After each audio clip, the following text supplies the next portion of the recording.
Spoon gonna tell you what is happening in Moravia. Spoon gonna tell you what is happening in Africa. Just to spoon, you to spoon, you ain't know. If the children crying for starvation, just to spoon. You want to get a news update, my brother, to spoon. You want to know what is happening, Moravia, to spoon. Politicians want to make their decision, just to spoon. You want to know what happening in the ministry, to spoon. Yeah, to spoon.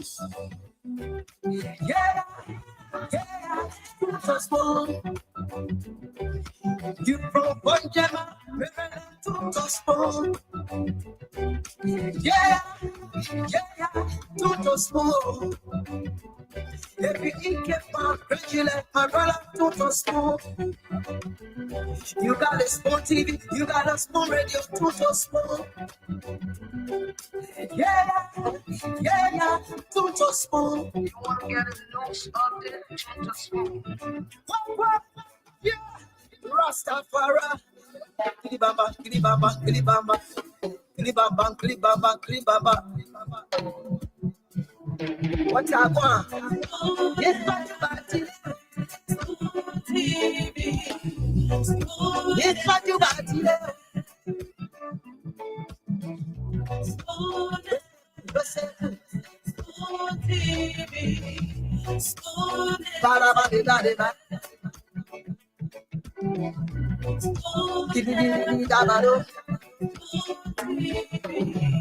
Spoon entertainment.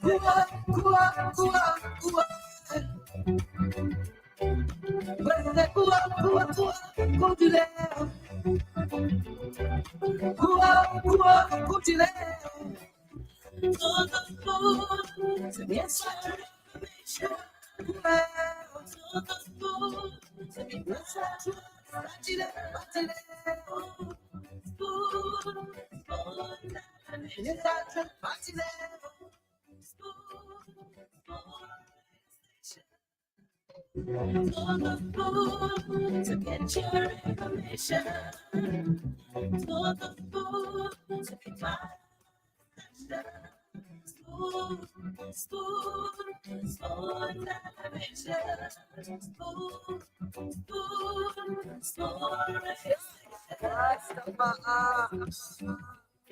Spoon gonna tell you what is happening in Liberia.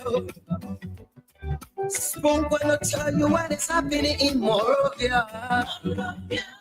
Spoon gonna tell you what is happening in Africa.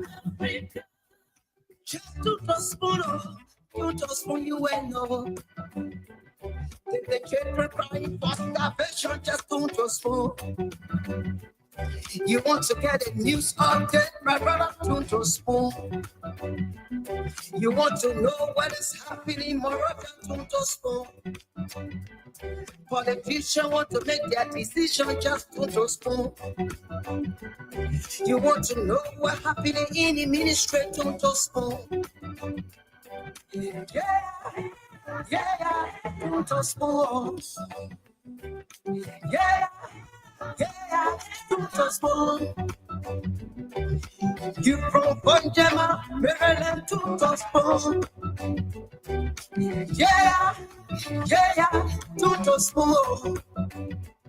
Every ink from Regula, Parola, to spoon. You got a spoon TV, you got a spoon radio, to spoon. Yeah, to spoon. You want to get a news update, to spoon. Yeah, Rastafari. Kilibamba, kilibamba, kilibamba. Kilibamba, kilibamba, kilibamba. What I want? Yes, party. Yes, party. Spoon TV. Spoon. Spoon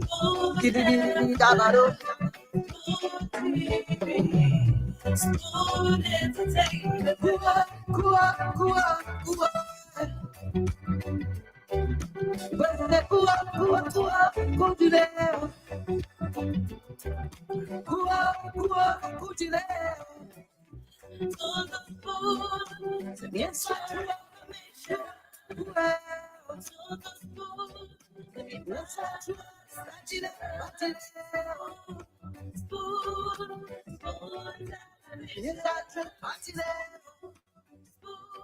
On the beat. To get your information. To the spoon to be my action. Spoon, spoon, spoon television.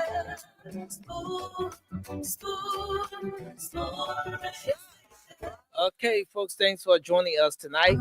We are back. I'm gonna tell you what is happening in life. The late night show, the late night politics on Spoon, where we talk Liberia, we discuss the issue, we bring you the updates, we provide you the analysis, we make sure that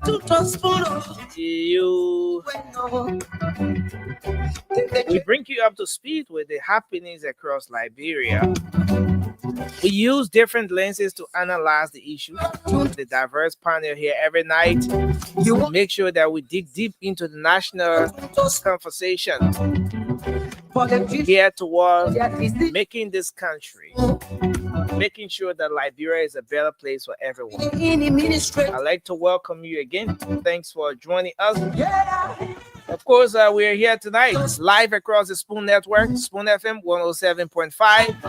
We're live on Fabric Radio 101.1, and all the other frequencies across the country that are relaying the program. We're live online, Spoon on Spoon TV, Facebook, Fabric TV, or Super TV. Thanks to our folks on YouTube. Spoon Talk Live is our YouTube handle.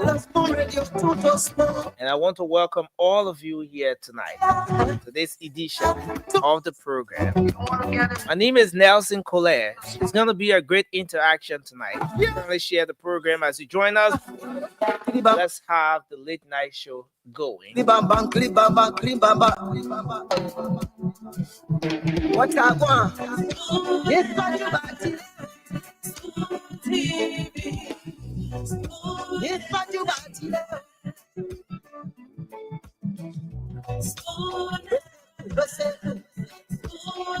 Okay, so let me welcome all of you joining us tonight. I see a lot of you have already started joining in. Kindly share the program as you come on tonight. I see Andrew Gia is joining us tonight from the Palm Hill, Bartonsville resident. That's where he says he's coming in from. Nathaniel K. Hill, Don Dolo, Lee Boys, and all of the many of you are joining us tonight. I see Anna G. Moore is joining in tonight. She says from Bone County. Eric McGill and the many of you coming on tonight. We appreciate you. Again, kindly share the program as you come on. Let's hope we can have a great show tonight. Let me bring the team on. I see our brother. You know, I love to call this guy's name because, you know, I like the way it gets the Africanness out of you. Mzee. Mzee AB Kamara, thanks for joining us tonight. It's good to have you on. How are you? I'm doing good, Nelson. You know, I'm happy for me to be here. You know, so we can be able to make some senses to our Liberian brothers who refuse to learn. Come on, AB. So you came on for your Liberian brother, or you came on to discuss the national issues? I mean, there are some of our brothers who are already informed of the national issues. That which we cannot argue that. And there are some of them who just refuse for them to be able to learn. Okay. So, you know, we are here for us to be able to uh, make the things happen for us to be able to throw light on the JMB administrations, and that is what I'm here for. I'm not here to discuss, trivial issues. Hmm. Hmm. That's a good one. But thank you for coming on tonight. It's a good thing to have you join us, AB, as we talk Liberia, as we discuss the issues, as we get the national conversation going on. And I want to appreciate you for being on here tonight as well. Um, and let me appreciate our folks for being on as well. Um, yeah, so there's a whole lot happening across the country, AB, and uh, if you've been following, you know that the country has been very busy. Liberia has been very busy today. Um, the joint security has been having some engagements, some parade. There has been some collaboration. Um, the Liberia National Police, the Liberia Immigration Service, the Liberia National Fire Service, making up the joint security. They've been engaged. They paraded principal streets of Monrovia today, um, and leading the team was the Deputy Inspector General for Operations of the Liberia National Police, Councillor Nelson Freeman. And he was at the forefront today as officers of the Liberia National Fire Service, the Immigration Service, launched a citywide patrol initiative to enhance the safety of the the safety and security of citizens across Monrovia. And so it was a kind of consolidated effort that brought all of those different folks together today. The LDA was there as well, the Liberia Drugs Enforcement Agency, and it was a show of collaboration, an assurance to citizens that yes, the security is here for you, they're here to protect you. And so it was a great initiative today as the folks paraded the streets. But while this is going on, they the former chairman of the CDC is still moving on so strong with this protesting. He's saying that they are going to protest. He's now working closely with the motorcyclists, the Supreme Motorcyclist Union. AB, I think you're aware by now that there are two unions in the country. Um, the National Motorcycles and Tricycles Union of Liberia, and you have the Supreme Motorcycles and Tricycle Union. The last time they had a protest, the motorcyclists had a protest. The Ministry of Transport pulled up a statement to say that they recognize only one group in the country, that's the National Tricycle and Motorcyclist Union of Liberia. Um, so the group that is playing the protest is the Supreme um, Motorcycle and Tricycles Union, and so they're now working closely with Chairman Molu and the other folks, and they're saying that they want to make sure they can bring an end to injustice. They want to make sure that the government of Liberia um, can give access to um, motorcyclists. You know, they went to court, and I think you're aware of that. The court did not grant them what they went for. They wanted the court to prohibit um, the government of the police, the government of Liberia through the national police from enforcing the no-go zone restrictions. They didn't get it. They came up with a strong statement against the court, but now we're seeing the next move. But why that is happening, the the country has been very busy today from different fronts. The University of Liberia students have been protesting. Cindy, welcome to the show. Um, Students from the University of Liberia were protesting today, and following their protest, their president, um, pull up a statement. We're gonna go more into that at some point. But what was even more concerning is that the folks left the premises of the campus, and for some that was something that was just out of order. Um, on the flip side, the majority bloc got some names added today, and the back and forth at the House of Representatives is still ongoing. The impasse uh, doesn't seem to be ending. We still have the folks from both sides lobbying. From the numbers, from what the folks from the majority bloc got today from their press conference they had, you had five other members joining them: Tai Wungwe, Melma Bridge Mensa, Romeo Gia, Emmanuel Dan, and Priscilla Cooper. Now, this is bringing uh, the number to 48. That's 47 of the total number of lawmakers that are now part of the majority bloc. And a lot of people are saying that this is too close to a call. Whatever it is, we saw Bernard Benson, DJ Blue, leaving the majority bloc, going to the minority bloc. So it's been, one thing to another. One group leaving from this other group, the other group going to the other group. But another thing that was showcased today was that the doors of the main chambers of the House of Representatives were installed.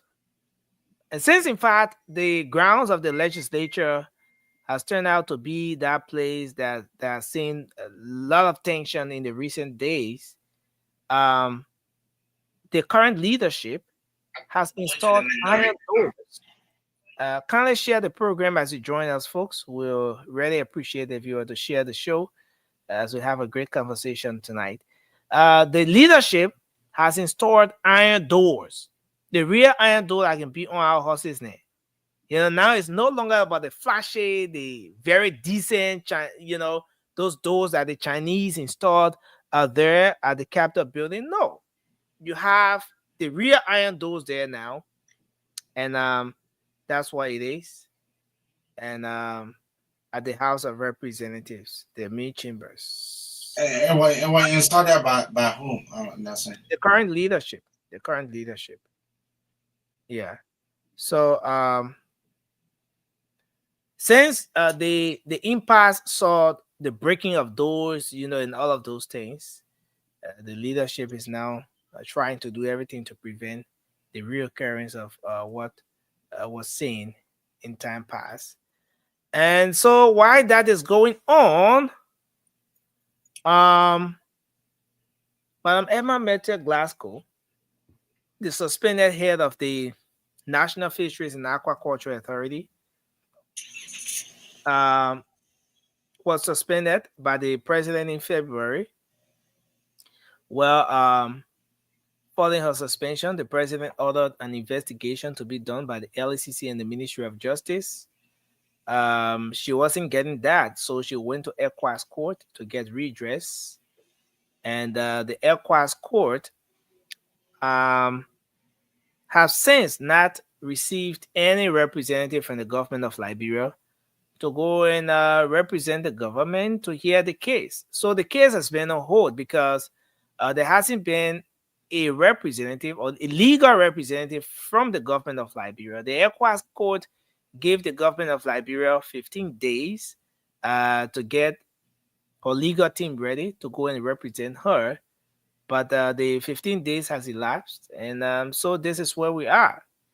But one of the reasons why Emma Mette Glasgow went to court, to the regional court, was because, and she filed a 10 million lawsuit against the government of Liberia, was because she felt that she wasn't given due process. She was suspended, and someone was Cyrus Sigwe was appointed to add in her position, but she wasn't given due process, and so she decided to file a lawsuit against the government.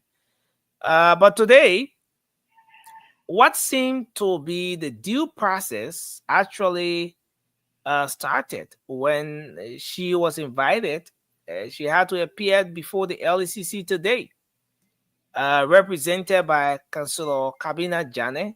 Justice Janen, Ture, welcome to the show. Justice Janen was at the LECC today as well, and he declined making any comment. His client, Madam Glasgow, also did not make any comment. So, but what happened visibly today was that she appeared and she provided correction that she is not the former head of the institution. She is rather the suspended head of the institution. But there were concerns that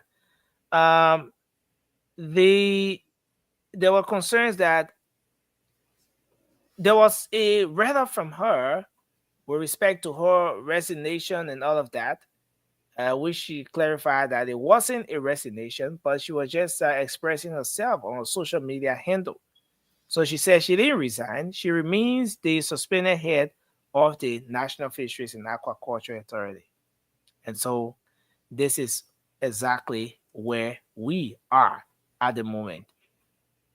But on the other end, there's a lot going on. There have been engagements. Over the weekend, there were reports of a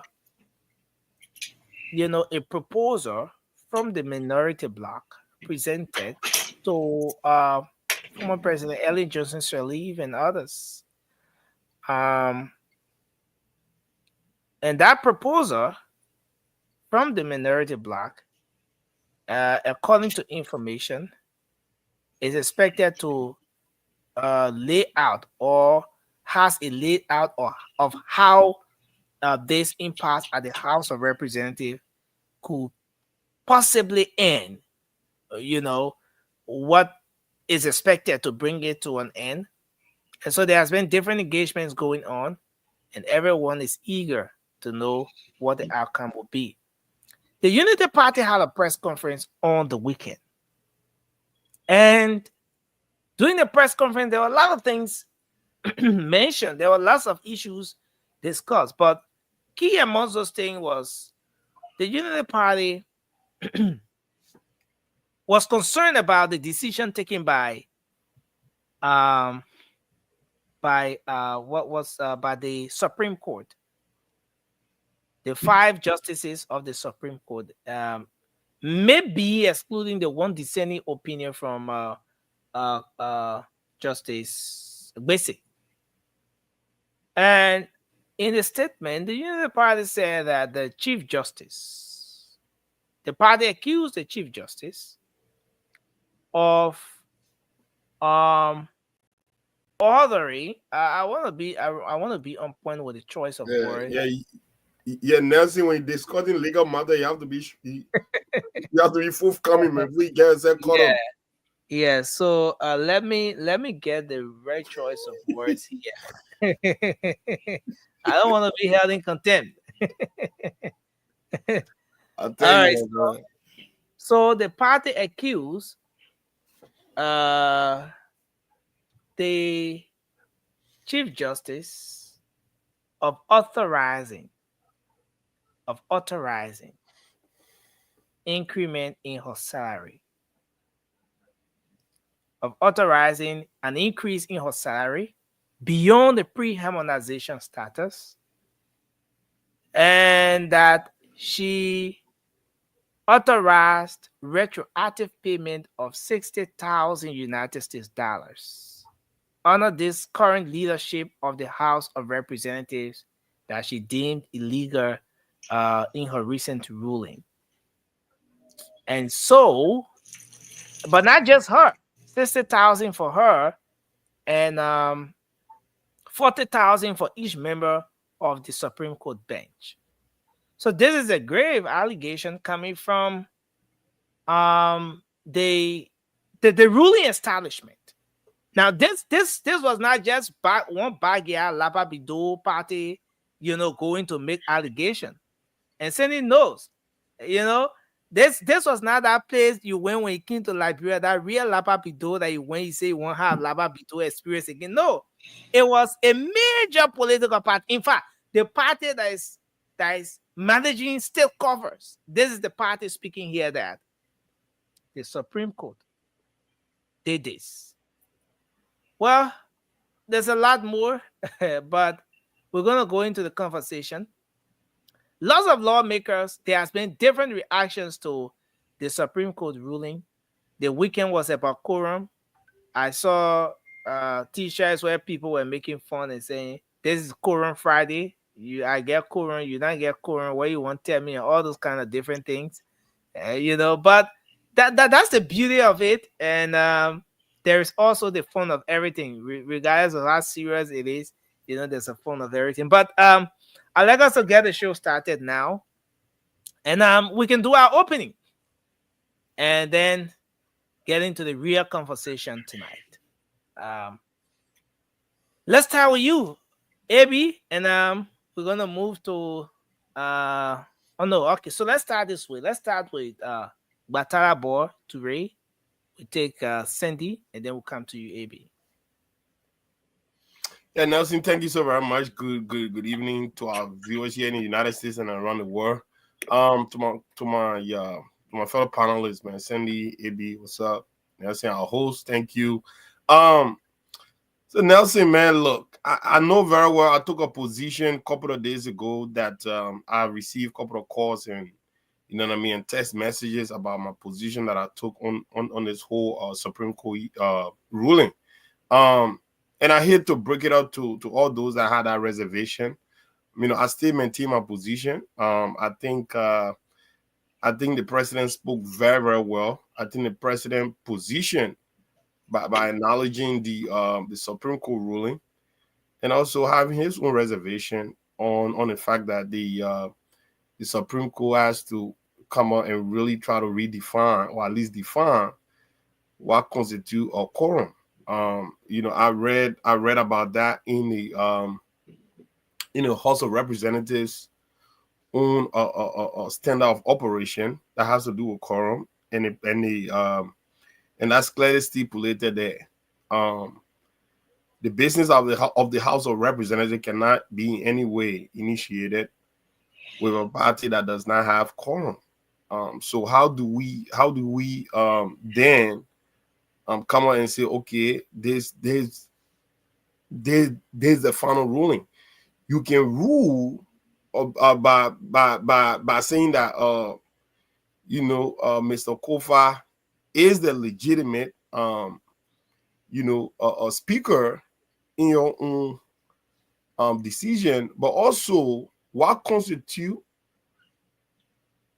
a speaker that does not have a quorum. How is he going to be able to conduct the business of his how is he going to be able to really do the business of the house if he does not commence a quorum? So there's so many things that we really have going here, and I personally, you don't need to be a legal mind or someone who really honestly, and I know a lot of people are saying, well, the Supreme Court decision is is binding because the Supreme Court is the highest arbitrator of justice and all of that stuff. They will get that part, but also the Supreme Court have to tell us too, the president in a position, and let leave that to Nelson. So when we talk about how the country is so convoluted in so many ways, right? Nelson, if you and I we say, okay, if anything that is not done correct is not done at all, right? How can you the Supreme Court, you oversees everything that have to do with rendering justice and all of that stuff. And once you make that position, nobody else should actually, everybody should abide by a ruling and accept it for whatever it is.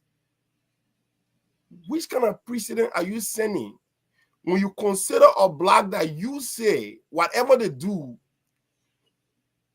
is not constitutionally accepted, but yet you can send your own representatives at the budget hearing, a budget hearing that was being oversaw by the very group of people that you saying that whatever they do is illegal.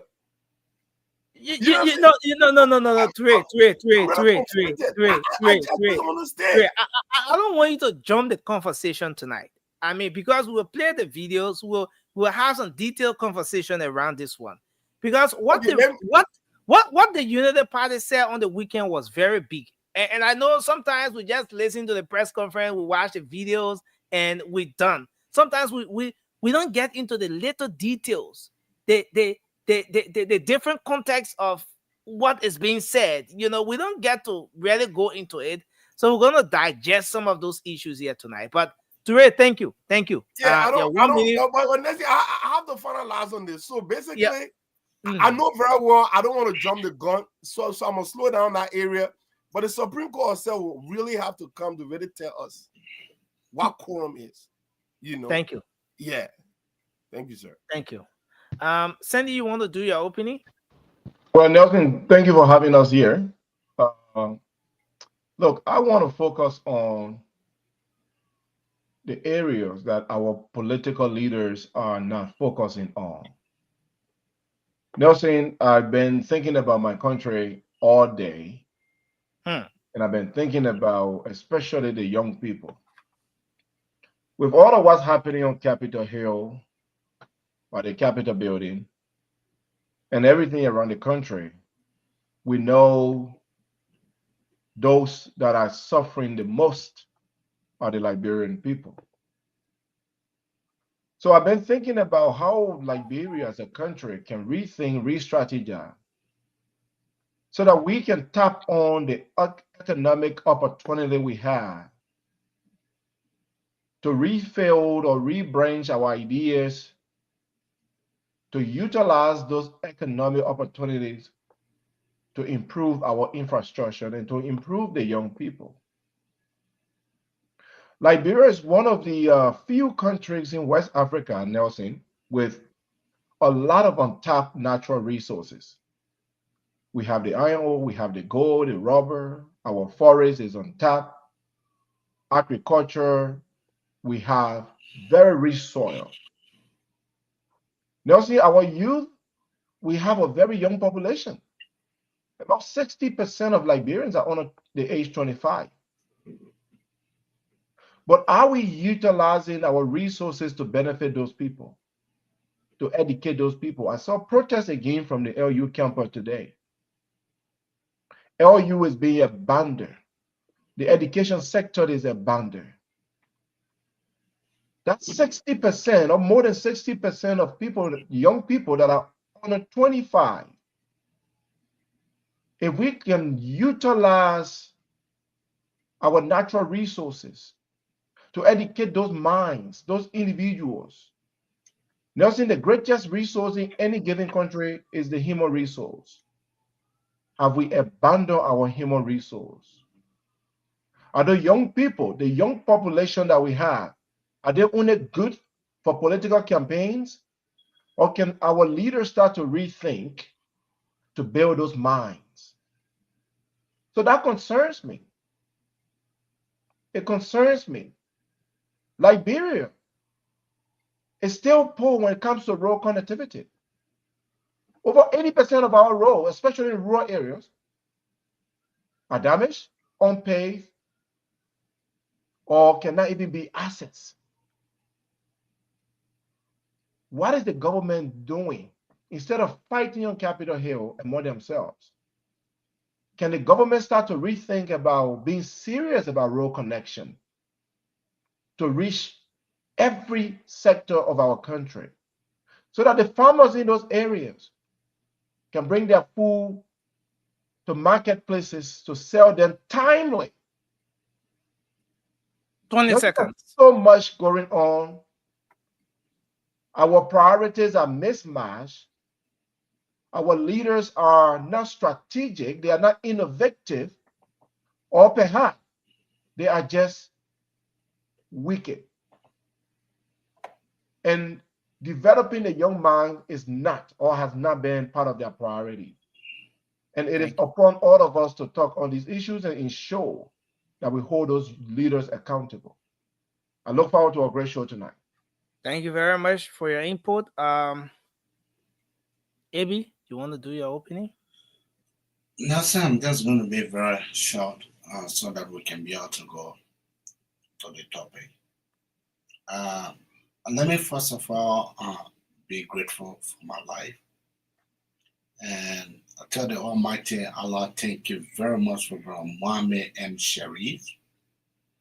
He has been doing tremendous work in the interest of our Liberian populations, in the interest of our economy, and in the interest of our president.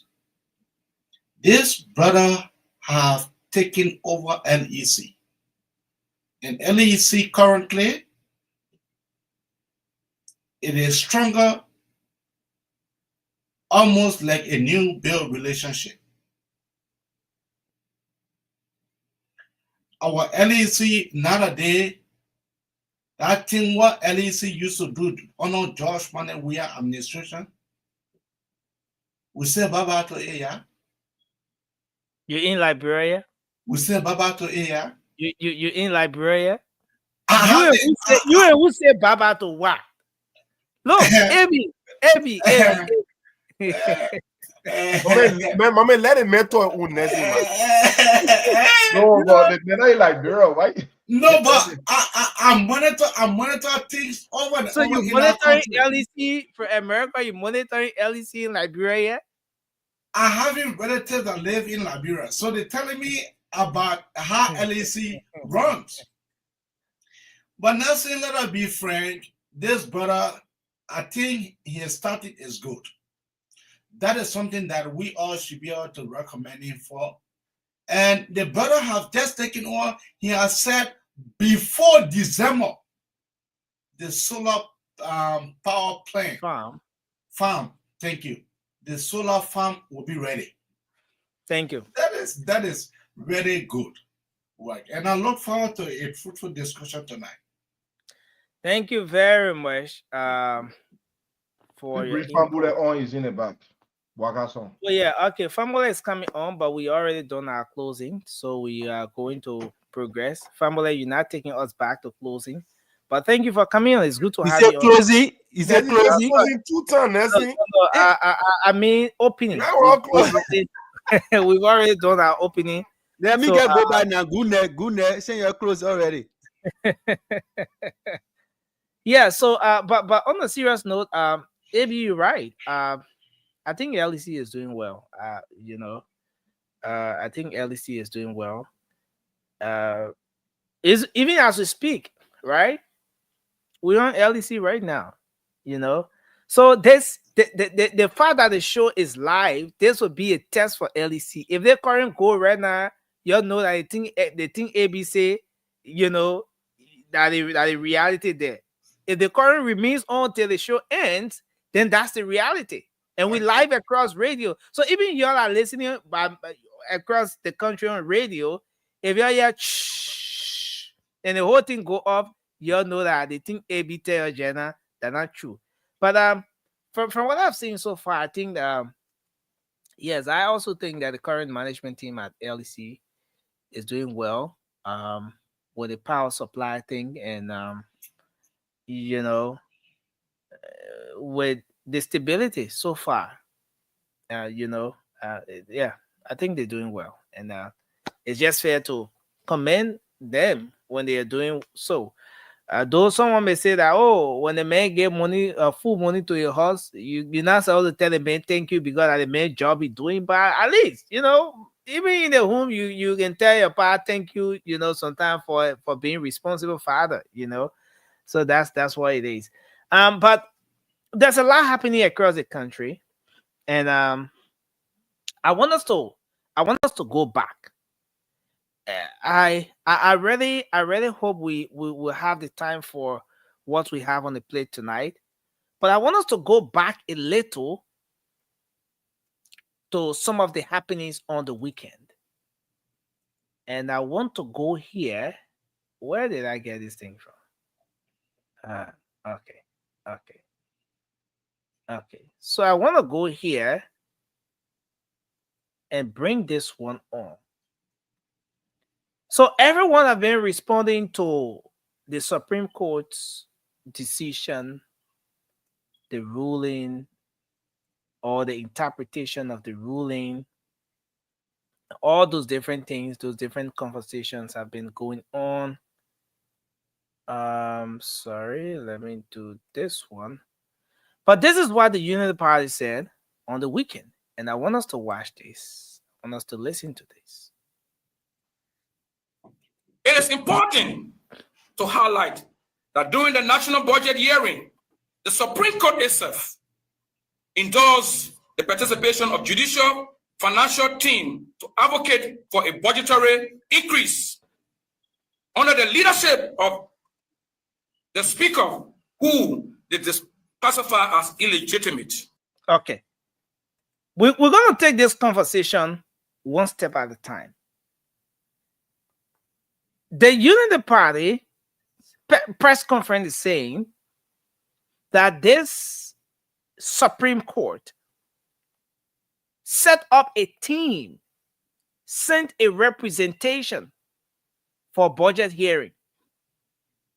They sent a representation to argue, to lobby, to engage with the current leadership of the House of Representatives for an increase in their budget. Now, and the first question is it wrong for the Supreme Court or the judiciary or any branch of government to send a team during a budget hearing? Was there anything wrong with that? Why is the case with the Supreme Court much of a big deal at this point? Now, this particular portion of the statement is also bringing a fresh reminder of the how do you call it, the state of the nation, the SONA, when the Supreme Court bench was absent from the SONA. But we are getting from the press statement that the Supreme Court bench was present for budget engagement and to lobby for their budget to be increased. But I want us to go a bit further into this particular release here. Let me bring this one back. Following the passage of the national budget, the Chief Justice authorized an increase in her salary. Okay. The Chief Justice of the Republic of Liberia, not only was a team sent to the legislature, but after the budget was being passed, she authorized an increase in her salary. Now, this is a big allegation here coming from the Unity Party. Now, this is not some lapabido political party, political party, unregistered political party talking here. This is the political party that's steering the affairs of the country, managing the state resources, telling the Liberian people what transpired behind closed doors. So the thing that the ordinary Liberian people did not know anything about. And he said the Chief Justice authorized the increase of her salary. But what else happened? Restoring it from pre-harmonization level, approved retroactive payment of $60,000 United States dollars. Wow. Okay. and I know you guys will do your analysis on this one. Approved, okay, authorized the increase of a salary from pre-harmonization status. That means before the CDC came on with the whole harmonization, the Unity Party is telling the Liberian people, is spilling the beans, that look, the Supreme Court or the Chief Justice authorized that the salaries, not just our salary should be increased, but that it should be beyond what it was before the harmonization, and that there was retroactive payment. So we don't know the book yet. Cindy didn't know the book plenty. Toure didn't know the book plenty. AB and family didn't know the book plenty. They will explain to us what this retroactive thing means. We not reach April yet. We not reach March yet. But give me retroactive payment of what? 60,000 United States dollars. Under this current leadership of the House of Representatives, this is what the press conference is revealing. But let's just end up on this one. Then we'll go ahead and make some analysis on it. For the Chief Justice and 40,000 each member of the for the Chief Justice and pre-harmonization level, approved retroactive payment of 60,000 United States dollars. Wow. For the Chief Justice and 40,000 each member of the Supreme Court bench.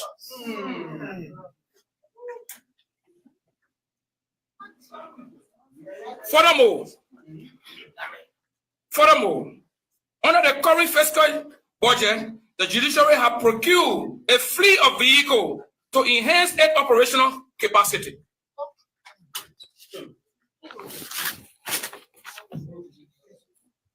What is more troubling, the ruling rates invalidating critical legislative action, which will include the following if care is not taken.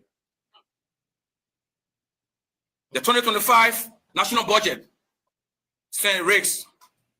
The civil servant salary is Senate rates. The increment in salary for healthcare workers around the country, it also Senate rates, including doctors, nurses, medical, and all police people. Okay. Sorry, guys. So this is where we are. This is exactly where we are. And this is the Unity Party statement on the weekend. And I want us to start the conversation from right here. Why is the revelation coming in now?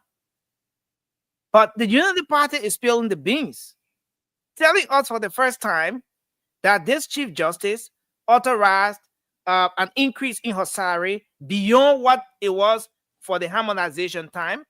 She authorized an increase in her salary. She authorized retroactive payment in the tune of 60,000 for her, the Chief Justice, and 40,000 for each member of the Supreme Court bench. Retroactive payment. Is it something that the rest of other officials of government are getting?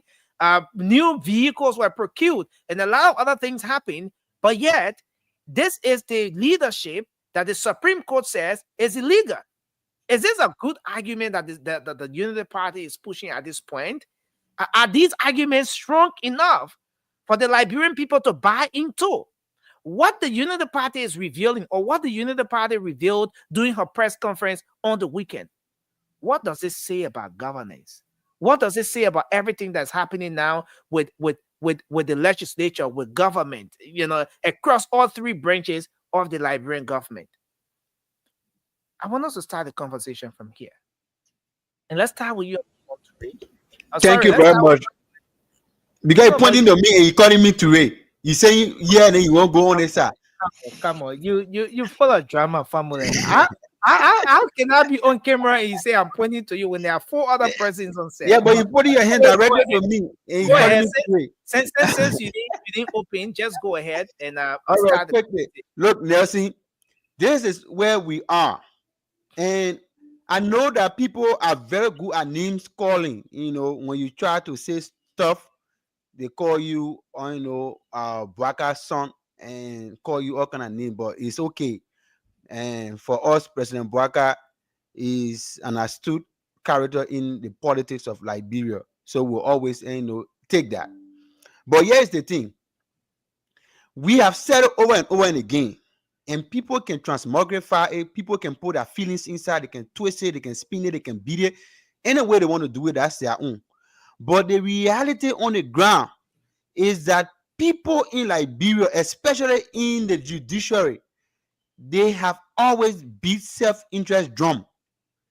If the drum is not about them, they will not cease. Look, let me call it a spade a spade. Anybody that is associated with Eddie Snow, whether in the present or in the past, just know you are completely corrupted. No, but again, family. Francis, welcome to the show. It's very important to state here that everything remains an allegation for now. Look, Nelson, the United Party is accusing United Party the Chief Justice, the judiciary, the full bench of the Supreme Court, and what have you. But it remains an allegation now. They have a media and communications department there, and they need to now. But now we should see a response up from them, because this is something that came up since the weekend. All right. Nelson, look, the United Party is a repository hotbed for contemporary information. When the United Party give you information, that information is authentic. Look, the United Party cannot come to the public in a kind of a manner and come and give them innuendos or give them fake information. That information I was given was factual. But here's the thing, here's the math. I'm not going to do perfect key math today. But when somebody say that they want their benefits or salary to be retroactive, that means we should go back to all the way the one in our suspended out before that they not receive. We should go back and bring everything back and pay them. And remember that this same person requested for 60,000 for herself, and then she said 40,000 for the other people that behind her. Imagine 20,000 difference. When I did the math, we have 5. Look, we are talking about a whooping 220,000. Nelson, we are complaining that the country is not developing. Most of the sector are not receiving those basic things that they need every day. The only thing the politician you hear is say, oh no, just at JFK, the other doctor not receiving pay and this that, but you having the judges going for a retroactive pay. They say we should go back to all the way Ebola. The money that we receive in Ebola. When Judge Weah was there, the money that we requested for 6 years, we're asking Judge Weah to get our bad pay. We get it. So we want you to pay all our money from all the way Ebola coming all the way now, my man. Then you see the argument that is going on now. This is the people playing. They want to disrupt this president. They want to thwart his developmental agenda. They want to ensure that President Bouaka, the thing is all over. This is a complete family. Why is this thing coming up now? Why are we just getting to hear about this now? Nessie, our common adage. When you hold rope, look, we always saying that is common. They say when you hold rope will hold bush.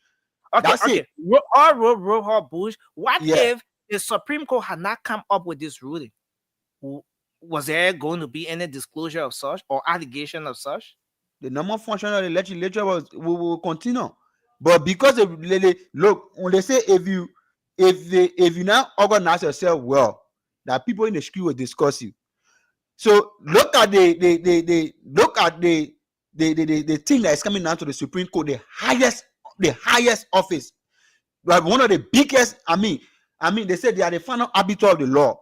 Imagine if the Supreme Court, which is the biggest or the highest arbiter of the law, is compromised. What happened to that's why you see all the people in our country there. As soon they say no justice for the poor, any case that go over there, get no how it happened. Shadow Musu case went over there. We saw how it happened. There are so many things that went over there. The higher bidder always come out. But this is the thing that the Liberian people, we are grateful that President Bouaka in his wisdom continue. Look, I admire that particular part that he said we will continue to work with the quorum to ensure the I want to hold you there. Let me hold you there and bring Toure in on this one. Toure, sorry. I mean, this is just 1 minute. Let me play just a portion of this one again. Why I bring you on this particular conversation here.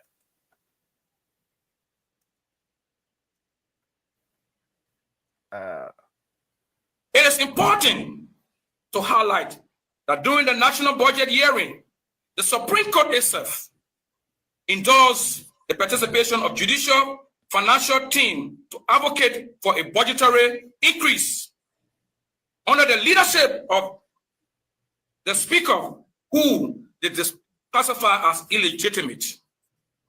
Following the passage of the national budget, the Chief Justice authorized an increase in her salary, restoring it from pre-harmonization level, approved retroactive payment of $60,000 United States dollars for the Chief Justice and $40,000 each member of the Supreme Court bench.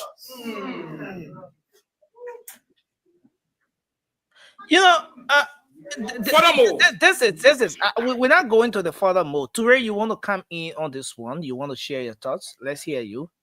What's your own reading of things here? Yeah, Nelson, look, man, Comrade Famler put it best. So when we talk about dating back to pre-harmonization, you know, when Joia and their quote-unquote harmonization came about, right? They started to make some adjustment in ways. Yeah. Right. So the Supreme Court is saying we have to go beyond that. You know what I mean? So look, this is the problem that we have, Nelson. Until a leader comes that is willing to challenge the status quo, we're not going to have any nuance of development or change in system. And this is what we're talking about. We have a country where it's like, among my mother, children, I love myself the best. Once I got my stomach full, I don't care for the rest. That's exactly what it is. You tell me an institution that's supposed to safeguard the Constitution and democracy in the country, but that institutions only care about itself. That right there, that should frighten all of us as Liberians. We're talking about Supreme Court. Anything that is not done right is not done at all. Do we all accept that to be something that we can subscribe to? I think so. If you're telling me that the majority black, whatever engagement or business these body, engaged in, you the Supreme Court deem it to be illegal.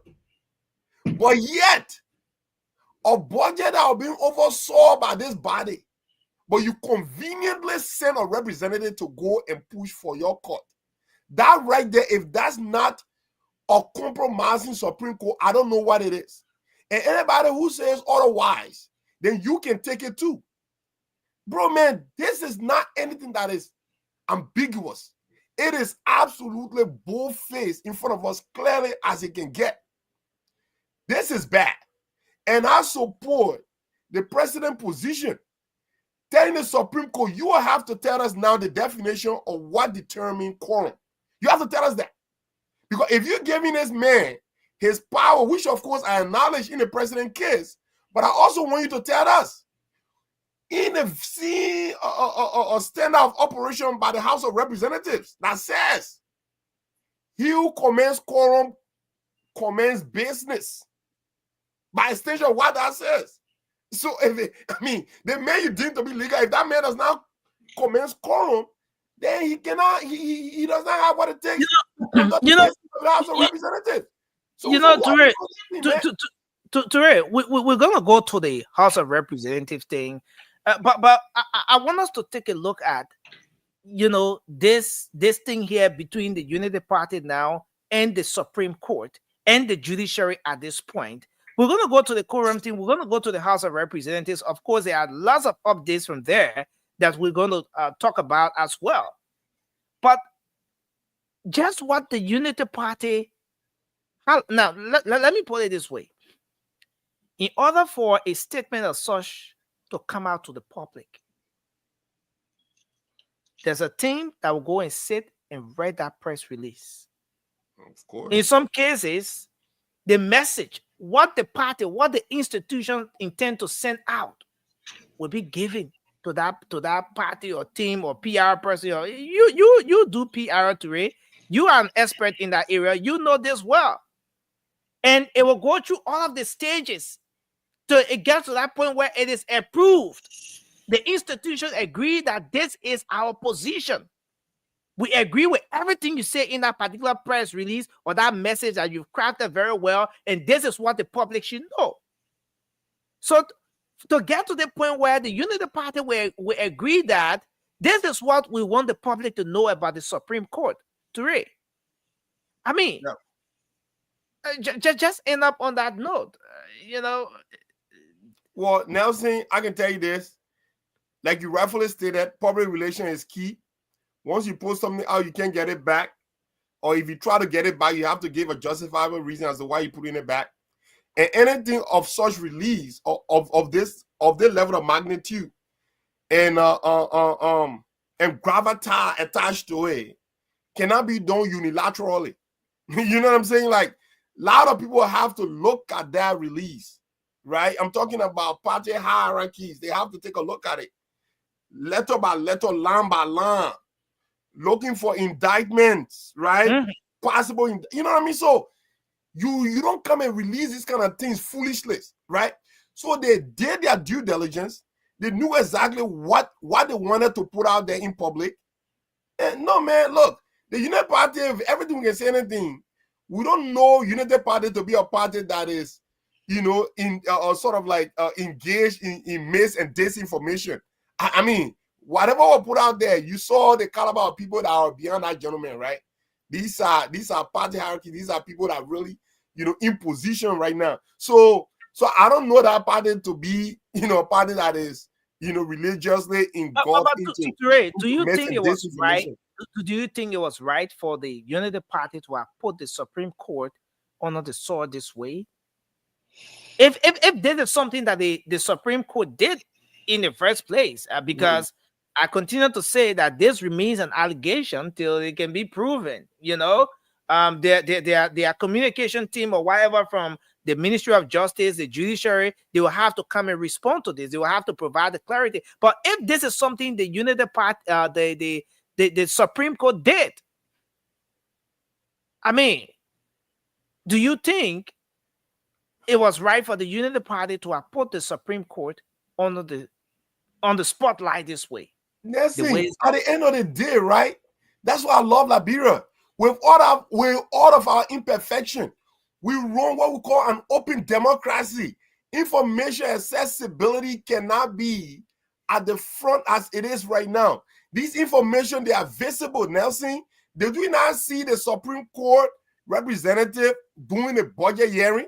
I mean, I did not see the person, but I know people with credible sources will tell you that, in fact, there was a representative there from the Supreme Court. If that person was there, that is absolutely every justifiable reason that someone can take that. Look, that man was there. If two are there, Nelson, you cover the Liberian Senate. Everybody see the camera, the spoon representative or yeah. So if that person was there, so there is not, and for that information, the people are there, man.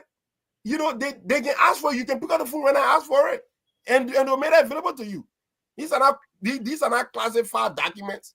I mean, it's a budget document. It needs to be open for the public to see. You know, I mean, sending can actually go on the website right now. It should be there. We should see it. We should see who all there doing that hearing, who all signed up for it, who all in the building, and it should be made available to us. That's why we call democracy, and Liberia is no stranger to that. We run an open democracy in our country. Thank you. Thank you. Cindy, let's hear your take on this issue. With all that's happening now, the way the United Party is perceived to be firing back at the Supreme Court, don't you think this is something that should have been handled in-house, Cindy? You know? Well, Nelson, first, it is now clear that the so-called majority bloc is backed by the United Party and, by extension, the president of the Republic of Liberia, President Joseph Yuma Boakai. So it's very clear. First, there was a debate about that. But with the position being taken by the United Party, it is very evident that everything, this chaos at the Capitol building, over the last several months, that's holding the Liberian people back, is heavily backed and sponsored by the United Party and, by extension, the President of the Republic. Okay, so how does that get established here? I want you to further expand on that particular point. You saw their press conference today. I mean, over the weekend. That was on the weekend, yeah. Over the weekend, you saw the press conference. You saw the heated retaliation or retaliatory statement against the Supreme Court, which, by the way, is very premature and do not have legal backing. You You cannot. think the press conference was premature? You think it didn't have legal backing? The attacks on the Supreme Court was very premature, was not properly thought on. It's very similar to the president's immediate statement, again going against the Supreme Court. Nelson, the Supreme Court is the highest court in the nation. You can disagree, but to attack the Supreme Court in such manner, lawyer will advise otherwise. You don't do that. Okay, so Sandy, let's come to the issue. Sandy, sorry, no. I want to interrupt you. Sorry, permit me to interrupt you, Sandy. Let me play the attack again. Let me play a portion of this video, and maybe you can point to that portion that seemed to be an attack. It is important to highlight that during the national budget hearing, the Supreme Court itself endorsed the participation of judicial financial team to advocate for a budgetary increase under the leadership of the Speaker, who they classify as illegitimate. Following the passage of the national budget, the Chief Justice authorized an increase in her salary, restoring it from pre-harmonization level, approved retroactive payment of $60,000 United States dollars. Wow. For the Chief Justice and $40,000 each member of the Supreme Court bench. This is it right here. Sandy, I want you to tell us where is the attack? The entire statement is an attack, Nelson. Uprooting. Someone may say that the Unity Party was just saying what the Supreme Court did, what they think the Supreme Court did. Nelson, saying that Cindy is having on a gray t-shirt today when Cindy actually has on a gray t-shirt. I mean, Nelson, when someone is communicating, you look at the content of the communication. That's what you get out of it, and then you look at what is happening. What is happening at this moment? What is the debate by people in the country, or some people in the country, Supreme Court ruling. After the Supreme Court ruling, is that, well, you cannot say these people are illegal when you sat on them during the budget hearing. So now by breaking the budget, by breaking their benefits, their due benefit, their salaries into discussion, you are going against the decision that they made. You are saying, well, you cannot. And then you heard him. He said, he referred to Kun as the Speaker, whom the Supreme Court saying is illegitimate. So now you are in disagreement with the Supreme Court, and you try to make a point by saying, well, they benefited financially from this budget that was passed on a Kun. In fact, they sent people at the hearing. So basically, it's an attack. It's an indirect attack, okay, that don't have any legal backing. Again, I will say somebody. The neighbors are busy. Go ahead. No, this is not me. I will say very clearly that it was immature. It wasn't advised properly. But let me go to the issue, Nelson.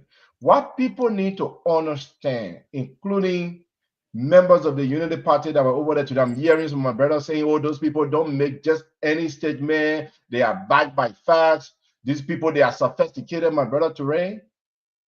When people are part of political party and they have political agenda, sometimes they take off their intellectual cap and then they take on a political cap. What I saw today was sentiment, political sentiment statement. What I just watched is a political sentiment conference that was held. It had nothing to do with somebody using their logic to really look into the separation of budget hearing and legal decision making. The Supreme Court attending budget hearing today does not erase their constitutional authority. It doesn't erase their authority to rule on whether a separate political process, like the election or removal of the Speaker, were properly done. It doesn't erase that. That's their constitutional mandate to still rule. The Supreme Court is now going to waive its judiciary responsibility just because they benefited from a budget that was passed. It is the responsibility of the legislature. Don't cut me off. It is the responsibility of the legislature. Water, corn, Kofa was there. It is their responsibility to hear and pass the budget. So The since- judicial branch of government.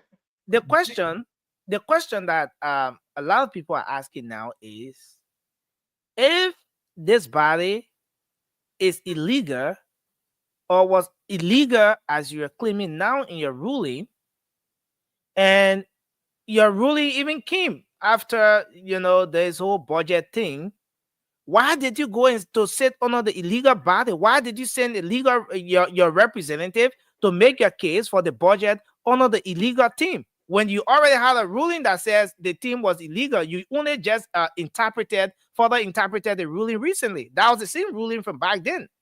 So the question now that the Unity Party is asking the Supreme Court is, if this body is illegal, if the speaker is illegal, why did you send your team there? Okay, we get it for the aspect where you didn't attend the SONA. So we want to take it as, yes, it's because the team was illegal, the speaker was illegal and all of that. That's why you didn't attend the SONA. But for the budget, when it came to money business, why did you send your people there? Why did you allege they authorized retroactive payment in the tune of $60,000? And you, the Chief Justice, allegedly received $60,000 US. All of your associate justices allegedly received $40,000 US retroactive payment. Why did you get all of this if the thing was illegal? And that's the question from the Unity Party to the Supreme Court as highlighted in their statement. Yes, Nelson, look. Whether there's a dispute or we have a disputed speaker at the time of the budget hearing, we still had a functioning legislature that mandated. No, don't say, oh, hold on. We have a functioning legislature that requested government agencies and government bodies to attend budget hearing. The benefit that anyone working for the government receive, whether the judiciary, the executive branch, or even anyone, the sweeper to the lower floor receive, is their just benefit. Whether the budget was passed on a disputed speaker or was passed on an elected speaker, whatever benefit they receive is their benefit. But whatever the situation is, what people should understand, the Supreme Court don't go out there for case. Case comes to the Supreme Court. And then the Supreme Court will call a hearing. Based on the hearing will pass judgment. Hold on. Nelson, you interrupt a lot. I will interrupt you. You want to get the most of this thing. I will interrupt you because let's go back. I hope you can you call all the same amount of time you give me. Friends, you're gonna have your time. I'm not even getting my time. I'm being interrupted. Let's go back a bit, Cindy. The Supreme Court ruling was on the 6th of December. I hope you know that. I know it was on the 6th of December. I know that. Those budget hearings were held after the 6th. So, in other words, you already said the people were illegal by the 6th of December. Why did you still have your representative going under the illegal ballot to sit for? But anyway, just conclude, and we can continue going around the table. I think one thing we should understand, considering that the Supreme Court is the highest legal decision-making body in the country, they have constitutional mandate. Yeah. So whether they receive $1 million from that budget, whether they receive whatever benefit that is due to them from that budget, their constitutional mandate cannot be erased. Okay. And the constitutional mandate is to hear constitutional cases and to interpret constitutional cases, to make rulings on constitutional issues. So what they did was their job. The Unity Party Conference attacking the Supreme Court is immature. It's not backed by legal advice. Thank you, Cindy. You cannot drag the Supreme Court just because they did their work.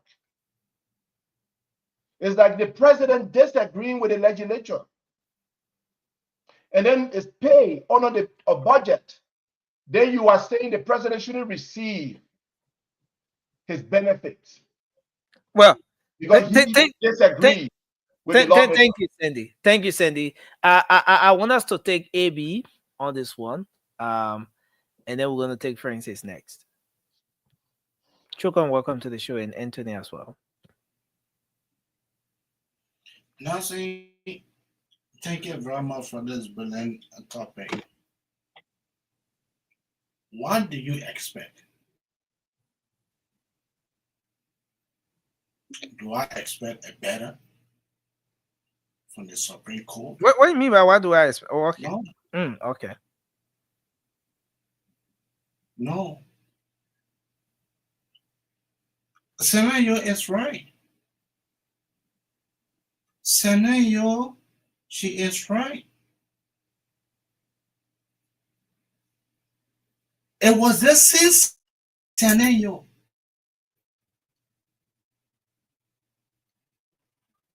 George Bessie. Quick Bessie. I don't know I call him Bessie or Quick Bessie. Came down with a dissenting opinion, stating that what they voted for, what they voted on, that was not the deliberation that the Supreme Court came out with. It's not me that's saying it. That what they voted on, it was not what the Chief Justice came out with and she read to the public. I don't know how you call that. But I understand that very soon she'll be retiring. So she needs some money. Very soon, she'll be leaving that Supreme Court bench. So she needs some fleets of vehicles. The woman wants her part of ball. So in other sense, the United Party people, they are right. If to say that they were wrong, the people are speaking facts. They are not assuming here. This is not assumptions. The United Party partisans were speaking facts. They did not say allegedly 60,000. No. They did not say allegedly 40,000. No.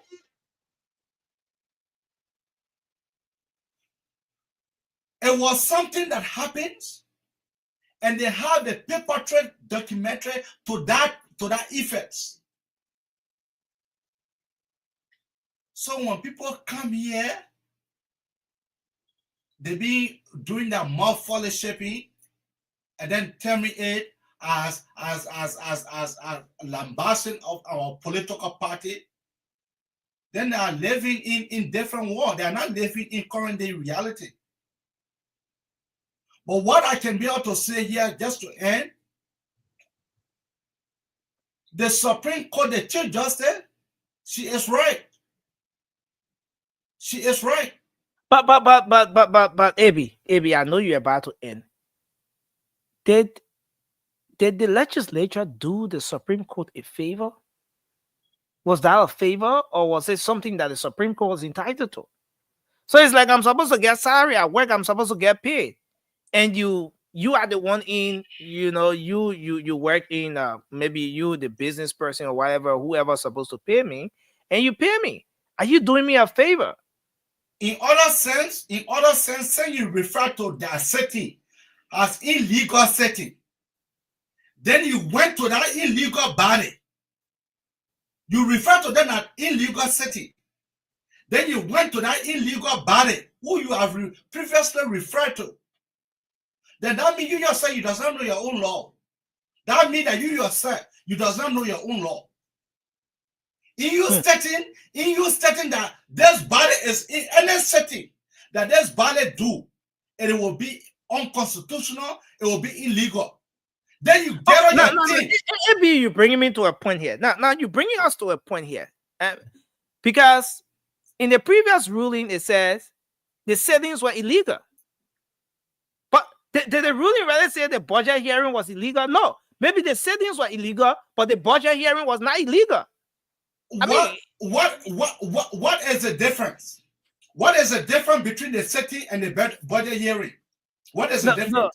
No, I'm not an expert on that one. Sorry, I can't answer your question. Okay. So you can answer my question.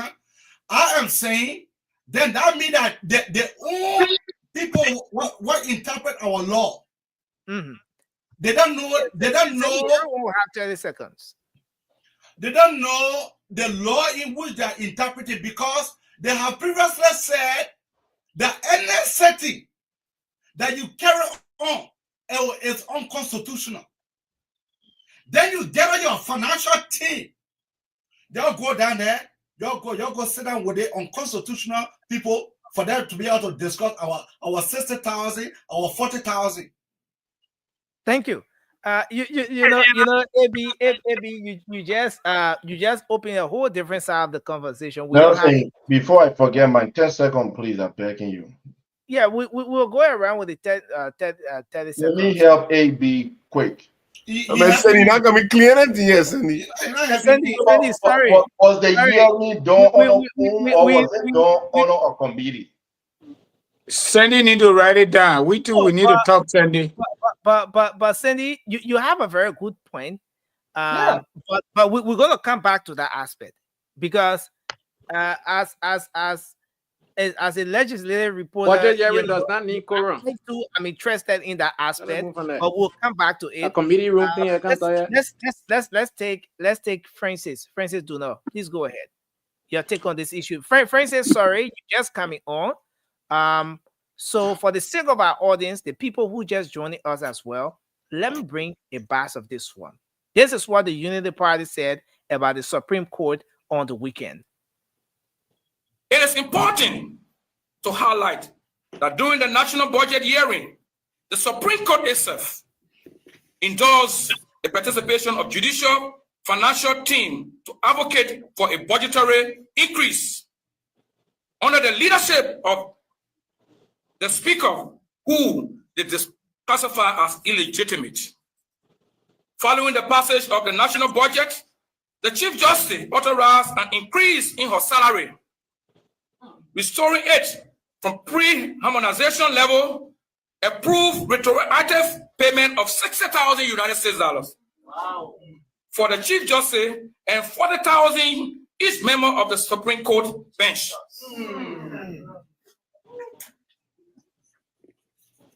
This is where we are. Do you think it was right? And this remains an allegation, Francis, till we can have the legal, the media team from the judiciary to respond or provide clarity to agree or disagree. But if this really happened, if the Chief Justice and the justices at the Supreme Court bench actually authorized retroactive payment in a tune of $60,000 for the Chief Justice and $40,000 for the other members of the bench, was it a good thing? And that is just if it did happen, as the Unity Party is saying it. Yeah, Nelson, I want to say thank you for bringing me on, and also I want to say thanks to all of my colleagues on the set and folks that are watching us tonight. You know, Unity Party people, and I think they are so-called majority blood, they all got the same brain. They're driving the same direction. But this is the thing, right? In this, no, Francis. But Nelson, they are all going in the same direction. Is that not true? No, don't be talking about somebody bringing all that. Let's engage. But they are speaking in the same direction. Nelson, and the other brother said, when you hold the rope, you can hold the bush. So that's what they are. So, but let me go to the real matter, okay? I know where the Supreme Court came from with that retroactive payment. Okay. I do not have my constitution here with me tonight. There is a No. If you get a constitution, I will. no. I just want to highlight it. No. You will take us into that detail where they got it from. I'm not going to the detail. I just want to pass through. Give me chance, please. But you're passing through the wrong corridors. Anyway. No, I'm not passing through the wrong corridor because it's there. It's not going to leave because I've seen it. It's there, and I'll point it out when I'm at the office. But I'm not there tonight. So you left your files at the office and you keep on. No, it's not a file. It's a specific constitutional provision. I like to start it by reading, but I can't read it tonight because I don't have it yet. And we planned it, even though you get send it over 10 minutes. No, I'm not going on my phone. Just give me the opportunity. Friends say you're not escaping it. You always reading Constitution on the show. You not get a hard copy of the Constitution, but you can go online and get the Constitution and you will read that provision. You have to let us know where the Supreme Court got it from. That's what we want to know too. All right, let me use my time to make my point, please. You want to don't mute me, my brother. Don't do that. Okay, go ahead. The people then from the other end, they're showing all their teeth. They think power in their favor. But this is the thing, right? 1986 Constitution has a specific article that talks about compensation of public officials and government employees, that it can be increased, it cannot be reduced. It's there. So I'm just saying, but all these arguments these people bring in, it doesn't hold water. Nothing that can hold water. The executive law called for 1/12 of the budget to be used. If for any reason the institutions that is authorized by law does not approve the budget in a timely manner. Now, in a case, I don't know why people focusing on Kun's so-called illegal majority block. Because Kun illegal majority block is not the only source or constitutionally mandated institution to review and approve the budget. No. That's just one side of it. Members of the House of Representatives, they got the Senate and they got the President office. So everybody go through it. Then why you say that people say you are unconstitutional so they can't take it? Plus Emmanuel Kun are coming. Nothing. Nancy are coming. We have to engage. This unity party is the ruling establishment, and you know that. I know that. The unity party, the judiciary, the legislature, and the executive is that everybody under water, and one person come from there, they say, under that water, they get tired laying there. This is something that's happening here. The UP is telling us that the Supreme Court bench, they did this. Now, let's go into the real issue. Let's forget about that 3 branches of government thing, Francis. I'm not even going there because if the judiciary actually requested the retroactive payment of 60,000 for Chief Justice and 40,000 for each member of the Supreme Court bench, do you think the timing with the Unity Party coming up now to expose this thing was right? Do you think it's something that should have been handled behind closed door rather than coming? Nothing. When somebody tells you say they are on diet because of obesity, don't listen to what they say to you. Just watch what they eat, how much they eat, when they eat, and just go from there. When somebody tells you say rule of law is part of the payroll of my agenda, and they do what they're doing, then you just know the definition of that. This is a 360-degree angle away from the realities of the matter under the so-called arrest agenda. In the first place, I would think that the Unity Party-led government, because the president got to sign on the budget before it become a law. Okay? The senators review, the representative, all of them connive against us, and they all take their cut. Maybe the day so that the majority of the Supreme Court justices can be in their corner. Regrettably, the so-called majority blocks member and these Unity Party people, so-called alliance show honor, they are all in the same dirty water. Triviality. This thing got nothing to do with that. If they did that, okay, cool. But if the people were not entitled to it, why you authorize it? Because Fana got to pay. If they were not entitled to that money, why you give it? Number one. Number two, if it was about days, or it wasn't about days, let me put it that way, why you show it or ever send during the budget hearing? Today is April 28th.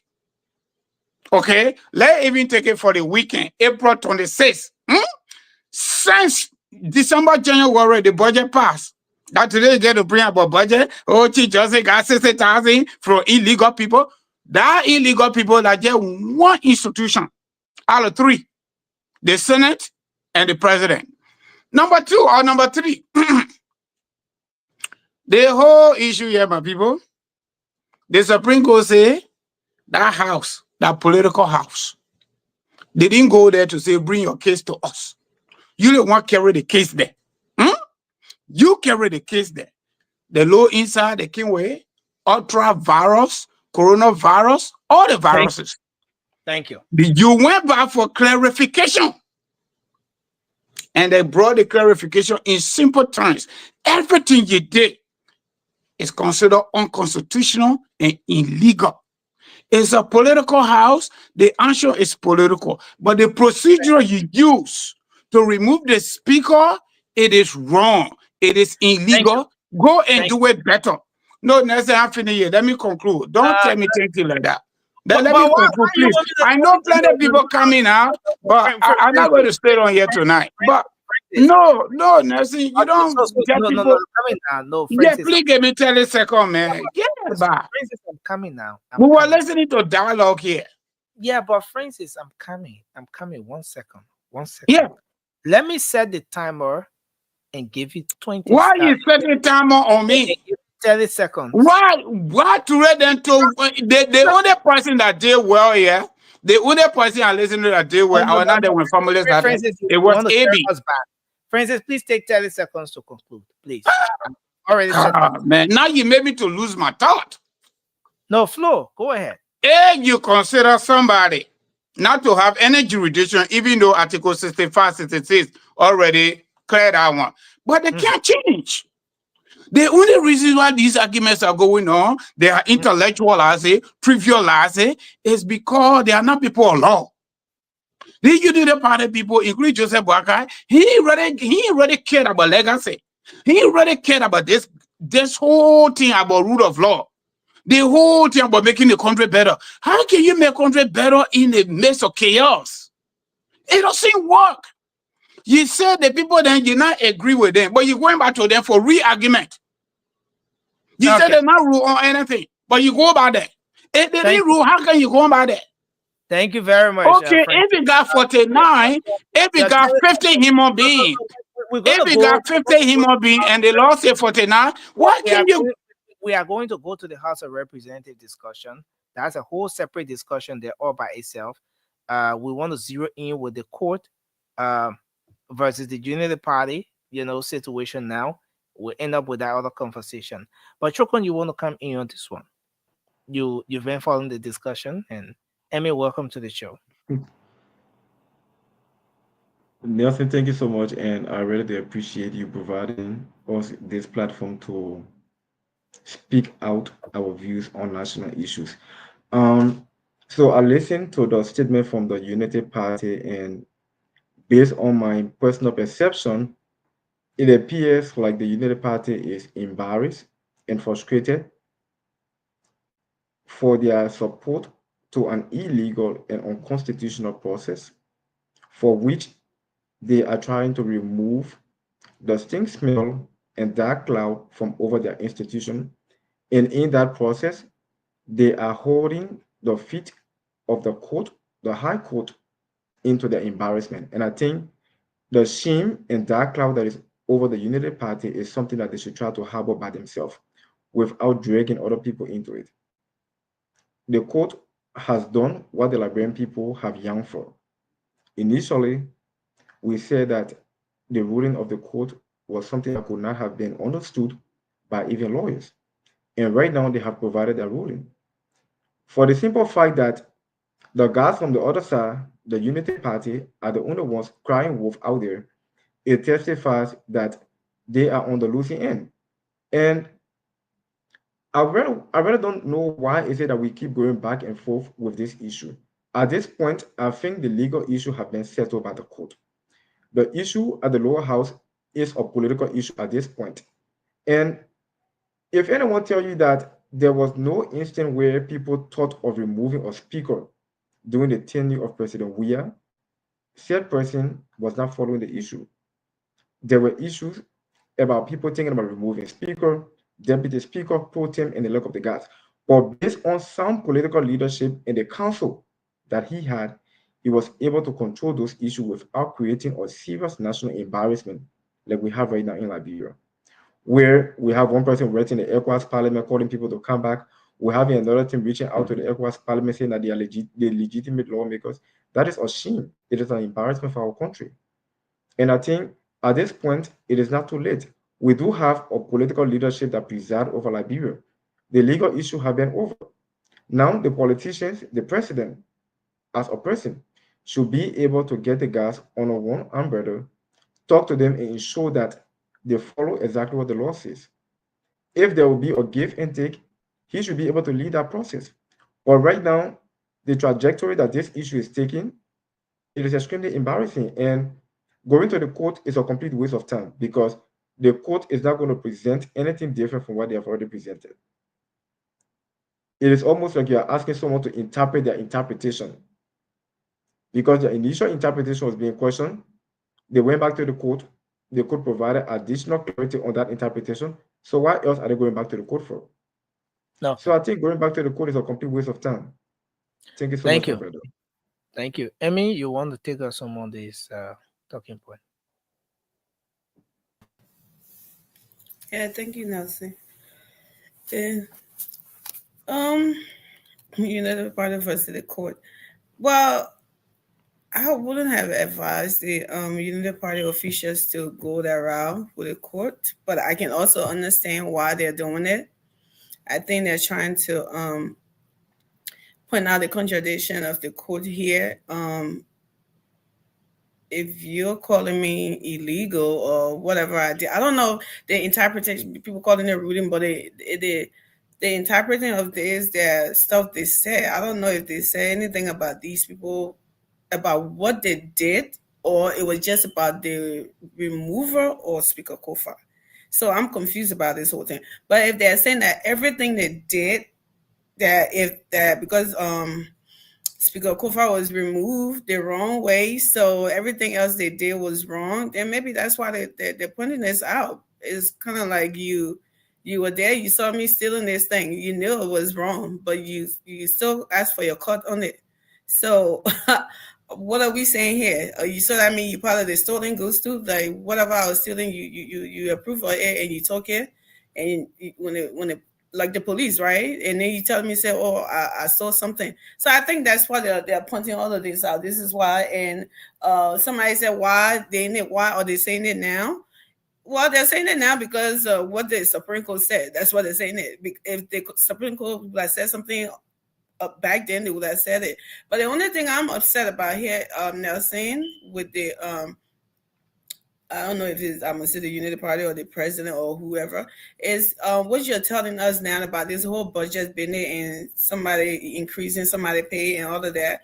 I think that this is wrong. This is why I said about all of this thing is about on the politicians and the so-called, like we saying, like we were big people in government. It's not about the innocent people, the common people. Because if we're talking about increasing what was harmonized, I think it should start from the bottom there. The innocent people who was, saw something about it, who felt it, not people who got all the big budget already, and then they're going telling you we want this and they increasing it, and then after you make flower, you won't come tell us, but and you tell me they want and I didn't want no, I don't want to hear that. That's the only thing I'm upset about. But I don't really understand the whole thing with this. So sorry to interrupt you, Amy. Alfred has come through for our brother who left his sources and his evidence in the laptop back home at the office. Francis, so this is what Alfred posted. He said the justices of the Supreme Court and judges of the subordinate courts of record shall receive such salaries, allowances, and benefits, and shall be established by law. Such salaries shall be subject to taxes as defined by law, provided, however, that they shall not otherwise be diminished during their tenure of office. So he's citing Article 72B of the Constitution as the reliance. So Alfred thinks that this is the legal grounds on which the Chief Justice and the Associate Justices received 60 and 40,000 USD respectively in the name of retroactive benefits or pay. Retroactive. Okay, so should somebody, the so-called representative, be advocating for the civil servant for this retroactive benefits as well? Can we argue that? I would say no, because their salary was not harmonized. Why would you say that salary was not harmonized? Because they're making small money, they are the lowest. No, guys. Let's have Amy to learn. Why would you say civil service salary was not harmonized? Well, where were you when the whole harmonization? No, there are some civil servants who experience harmonization. Initially, right, the conversation was that if you're making above 500, you will not be harmonized. But obviously, some people who were making 300 were complaining about their salaries being cut in the name of harmonization. So that's another discussion. But Emmy, you just want to learn on this one. Yeah, so that's all I see about this is, like I told you previously said, it's just about I'm trying to point out the hypocrisy of the Supreme Court. And my brother said, the Supreme Court is a fan of this, and when they make decision, which you need to know, that's not true. Just because they have Supreme Court justices doesn't mean they can be corrupt, doesn't mean they can be wrong.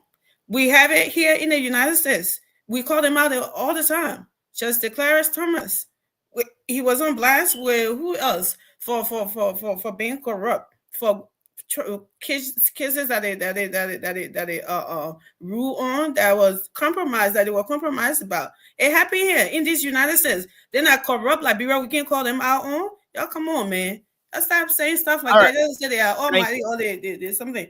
At least again, these people can get held here accountable. Liberia, where everybody can get away with anything. Justices, Supreme Court, whatever justices they do. I'm not saying whatever they said is true. I'm only saying for people to be saying that they are above the law, they are almighty when they rule, then nobody should question it or nobody says something there. I think that it's kind of funny to say that we can do it here as well. Thank you. Thank you. I want us to do the 30 seconds around the table. Okay, so Cindy, you wanted to come in with a point. Do you still have that point jotted down? Oh yeah, that point has not been taken away. But let me again correct my sister.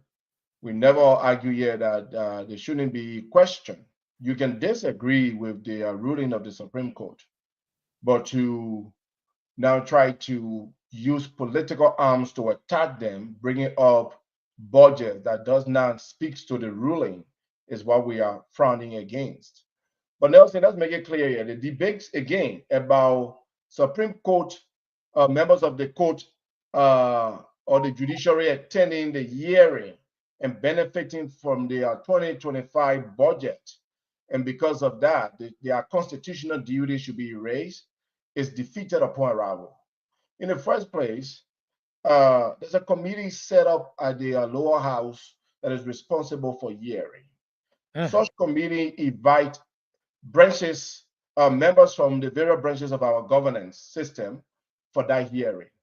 So when the committee on ways, means, finance, and development planning invite members of the judiciary, do you expect them not to attend?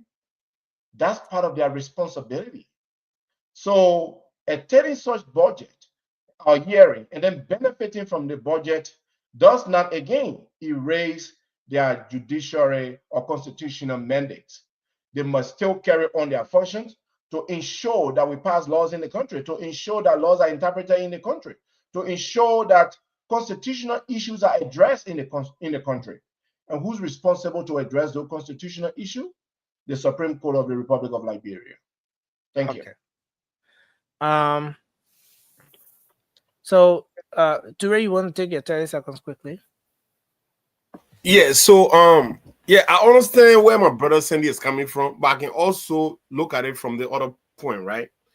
So anything that is not done right is not done at all. So if the Supreme Court can have that reservation by sort of suggesting to the majority bloc that the procedure used to impeach your speaker or at least remove your speaker was not done correctly, you guys can go and rectify whatever those provisions are and then make yourself, at least buy yourself time to get a second opinion on your issues, right? So isn't that the same Supreme Court too that we're looking at to say, okay, if we are saying that whatever work those guys do in a majority bloc is deemed illegal, then why are you then doing business with them? That is my argument. You know what I mean? That is my argument. So at the end of the day, right? And I know you guys, none of us are lawyers yet. Bro, Francis actually came closer to being one, but he told that he cannot make it. Francis is a historian. But you know, so if we can say that and we're dealing with it on a common sense position, I'm saying if the Supreme Court is the chief arbiter of the law in a country, which of course we all agree on, right? What is their position when something be done illegally under their watchful eyes, right? If those guys, you say whatever those guys do is illegal, then why sort of submerge yourself into their illegal activities? That is my position. Okay. Thank you, Ture. You want to comment, family? Yeah, quickly, Nelson, because sometimes when people come on the show and just insult people, it kind of really good sometimes when people tell us say all hate in one direction. Well, it's good like that. But when we come back with dissenting opinion, people say, oh, you get supporting Braga like a blind man. But it's okay. But tonight I will try to be very, very calm on the show. I don't want to go that route. So the first ruling that came from the Supreme Court, because I'm a traditional man, I want to be respectful. I'm not going that route. The first ruling that came from the Supreme Court was in December, Nelson. We all followed the 6th of December. Thank you very much. The Supreme Court had already declared this group to be illegal. When was the budget hearing? You see, when people have little understanding, it becomes embarrassing to them. Some of our friends on meeting themselves saying, oh, the people went to committee. You're not going to sit down on Richard Cohn. What kind of human being are you? What brain are you using? The committee that you I thought you said you're traditional man again. Family. Let's forget about bring and discuss. The village people are advising too.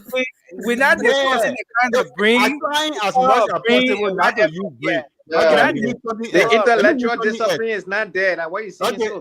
Let me use something else.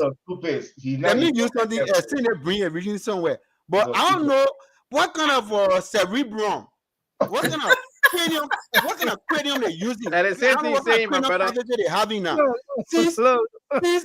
Very important and imperative is the same thing. Family. You were interrupting me, man. you were divert. You were They're divert. both in the and body reroute. parts, You Nelson. were divert and reroute for that whole brain thing. Whether you go to This is not a Seraphim, A and B class. This is not a A Yeah. and B class. All right, no problem. Let me omit that part. But if you say the committee, people were subjected to committee nursing in the elementary form now. In the elementary form, who set out those committees? Who set out those committees? The You lawmakers. cannot tell us here. Not because I'm a kissy man. You tell me say, oh, I can eat dog, but I can drink the soup. That make that thing make sense. You're not eating dog, but you're drinking the soup. What are you eating? You say you're not sitting on Speaker Kofa and Speaker Kun, but you say on a committee that was set up by Speaker Kun. Wait, that common sense. So now you go to that committee now that is set up by this man that you consider illegal, and you went and you lobby to increase your salary, and you, in fact, not only stopping there, you told them, you appeal to them, they should go right to after that, go way back and bring me back to my stand. And you finish enjoying all that thing from that time up to now. When, in fact, the Supreme Court delayed this judgment, how long it took when the bill of information was first withdrawn and it went in the resubmitted it took additional 4 months for the Supreme Court to give final ruling on this. And all that time, you are waiting for time to put in for a new fleet of cars. What are you talking here, man? If you benefiting all the things that you come out to can't tell us that we should treat you with morality. He who preaches equity must come with clean hands. Your hands are not clean. So the president was right. The president put it back to the Supreme Court. We acknowledge you. And you know the Constitution talk about quorum. And then you come in now to tell me, say I should go and deal with somebody who has a gavel but does not have the people to sit under him to constitute a proper setting. What is called a proper setting under the Constitution? The same Constitution you refuse to interpret it to the people right in there in the same Constitution. They told you about quorum, but you refuse. You omitted that part. Then you come back and then you cajole the Liberian people. So one person to hold the whole country hostage. But we already on the political side. Let's see how it plays out. Thank you. Thank you. Francis, 30 seconds. I call all the kind of talking tautology. They got no strategy. The simple matter here is just simple. Go call all the people on government payroll. It's simple. The simple matter is actually simple. Yeah. Okay. Everybody on the government payroll to bring the money back. Because the Supreme Court did their job. And they're supposed to do their job by law. Supreme Court ruling all over the world. People don't like it. They are human beings, I agree. But the law we put down, the people just went and sat in it. Okay? They are not the one that make the law. The law says when they make judgment, it on. You don't have to like it. Just live with it. Because the rule and the people who sitting out over the 1 portion of 3, they are illegal. So everybody illegal. Now they understand that. But the matter here is, the law says 49, you got 50. Go back on the drawing board and do it right by law. Simple as that. Thank you, Nelson. I'm sorry I got to leave. My kids are making it. They need to go to bed. So let me put it to sleep, but I'm not coming back. So you're thank you plenty for the time, yeah? So some people can feel better. Thank you.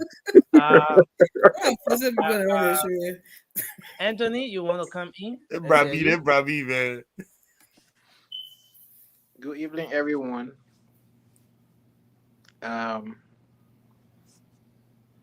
In December, when the ruling came out, they said it was too confusing. Today, I hear my brother formula say the people say the group were illegal. The very formula say it was confusion. It was not clear. Today, they know it was clear back then. Hypocrisy number 1. Hypocrisy number 2, the budget. This is financial issue. If you claim that budget that you took the money from, the finance people can go back and correct that financial part. Done. It's the process. It's the process by removing Fanati Kofa was right. Was that sitting? You can have 72 representatives. It is not a quorum unless the constitutional presiding officer is there. You can have 65 representatives. It's just a group of people. Once the presiding officer is there. It becomes a quorum, and that meeting becomes a session. Any group of people can assemble. Any group of people can assemble. Void of the speaker, the elected speaker per constitution, is not a quorum. The next question here is, they say they have the majority. Then you bring your majority on the floor, write a resolution, and remove Kofa. Why you going around the bush? You know, I want us to go back to I don't know if you've been following the discussion. The allegation from the Unity Party against the Supreme Court. I thought we have already moved on. So the Supreme Court thing is simple.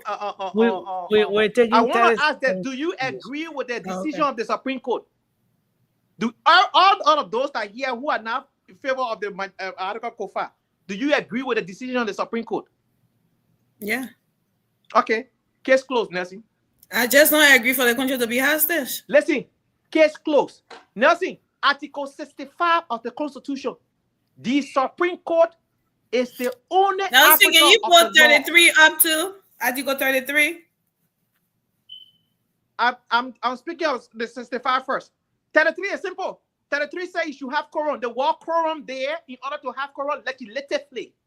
Not regular dictionary definition. I want to read it. I want Nelson to read it so everybody can hear Article it. 33. Article 33. You must have simple majority can form a quorum where the speaker is. Simple majority 37 can have a quorum with the speaker. Is that what 33 says? 33. With the speaker? Yes. No, simply find it and put it up for me. I want to see it. But I've never read it before. One person is not holding the country hostage. Do you know who is holding the country hostage right now? It's the majority bloc. They have the power to remove the speaker and get new speaker. They don't want to do it. They chose not to go that route. Kofa is only alone. They have that number. Why they can't go and remove Kofa is alone. I don't know, Anthony. I don't know where you're coming from, but anyway, no, guys, please no, do not interrupt me. This is Anthony's time. Let's allow Anthony to So Nelson, yes, what they do. Anthony, they claim that they have the number. They refuse to do the proper thing. You don't like Kofa, you will not sit on a Kofa. Granted, guess what? If you don't like your boss, you can sit at home. If you don't like your boss, you go to work and resolve the issue. You don't go in the parking lot because you don't like your boss. Right?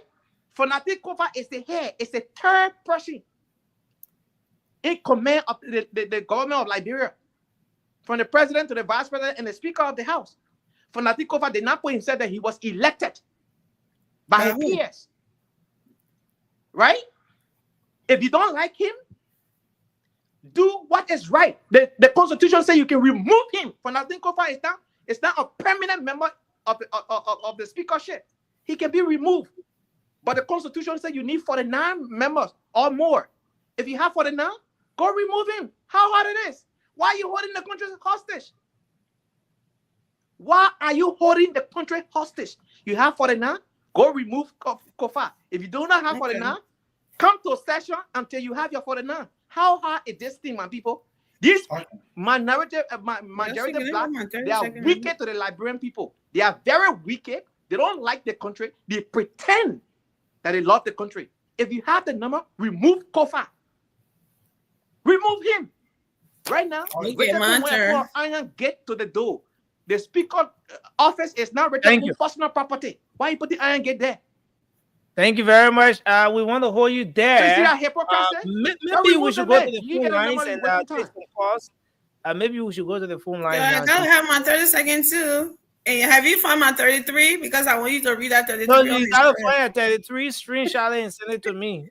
You already agreed to the Supreme Court. I think I'm with the No, I agree, but not to for the innocent people to suffer for politicians to be enjoying. No, that's not what I agreed to. Can we go to the phone? Listen, the guy 49, go remove Kofa tomorrow. You got 33? I got 33, Nelson. Please send it to Nelson. You're confusing yourself. You're confusing yourself. Y'all agree with the Supreme Court. Look, guys. The thing end right there. Guys, you forget 33. Let me do your. No. Don't tell her to forget 33 because we are proud of our 1%. Last week, the people here. Last week, Anthony Kimia told us that there is no such thing in the Constitution called quorum. Today he come in. I never said there is no such thing. I said there is no such Anthony, thing called majority black. Not quorum. Why would I say that? You also said quorum. Now No, he come here. I never said that. Play the that. tape. Play the tape of me saying that. I'll use my 33 seconds to read Article 33. Yeah, Play so the tape of me go saying quorum is ahead. not in the Constitution. Let's hear you to read the Article 33. Yeah, to read the article, then we'll. Why would I say there is no quorum there? I said the Article quorum without the 33. speaker. I'm telling you, let me read it in about you too, brother. Article 33, simple majority of each house shall constitute a quorum for the transaction of business, but the lower number may adjourn from what? From day to day and compel the attendance of absent members. Whenever the House of Representatives and the Senate shall meet in joint session, the presiding officer of the House of Representatives shall preside. Yeah, that's what it states. The presiding officer is a speaker. Simple. The speaker hasn't been there, and who been presiding? The deputy speaker. That was the Supreme Court condemned all of that thing long time. Okay, so guys, we have to go to the phone lines. Can you mute? Who is the presiding officer? Nothing. Can you tell Anthony to mute? You can't be coming here and telling people to listen to you. You don't want to listen to other people. That's you're talking about intellectual, intelligent. I don't know what word you see on Family, please. So this whole thing about, like I said, last week we heard that there was no such thing as quorum. And today we're hearing that, the quorum says so and so. You said the presiding officer, the Constitution also said the presiding officer had to be the speaker. The speaker is not there. Who's supposed to sit there? Hey, you have to read the speaker is there. So now say I'm done. Let Anthony have the floor because I'm not doing this. Yeah, Anthony. Oh man. Emmy, can you conclude? So, like I was saying, so you have people, you're talking about the majority of black don't care about it. The people of Liberia, they're the ones sitting there doing business. They're the ones sitting there passing budgets. They're the ones sitting there working with the president, like the president said. So these people that are going breaking chairs, burning Capitol buildings, vowing to make the country ungovernable, they are the one who care for the people. They are the one who love the people. All of y'all saying here is, all of y'all looking for opportunity. All Unity Party is not good for the country. CDC is not good for the people. Let's look for alternative. That's your stand over there. Then the CDC want to say, Unity Party never did anything. We were even better than that. That's the whole thing that's playing out here. And the Pape said he's not letting it happen. I don't know. He's not. Y'all talking about doing this, doing that with the Constitution, rule of law. If he's saying he was somebody who had quorum, what's in our Constitution that violates that? What if you just read it? What is the violation there? So all you think you're looking for, what he need? My brother said that he has to be the one to set the people down. I think you said it. He has to be the one to bring the people and set them down. And something, no, he can only talk to them. Again, I was saying for the 10,000 times, he did not hire these people. Y'all did. He can only talk to them. Whether they agree, that's their problem. If they don't agree, but his problem is he promised the Liberian people he will make their lives better. He will not do it in 6 years, but at least he wants to start from somewhere. And somebody vowing to stop him, to not allow him to do it, and he putting his foot down and said, "No, I will not allow you to stop me." I don't see anything wrong with that. I don't see anything in that called breaking the law or not listening to the Constitution. Y'all can twist it all around all y'all want. That's your business. He's not breaking any law. Thank you. Nelson. Nelson, instead of my 30 seconds, now go to the phone line. Instead of my 30 seconds, thank you, Abby. Thank you. 055-101-015 is the number to call. Hello, you are live. Your name is. Yeah, good morning. Good morning, Nelson. Morning.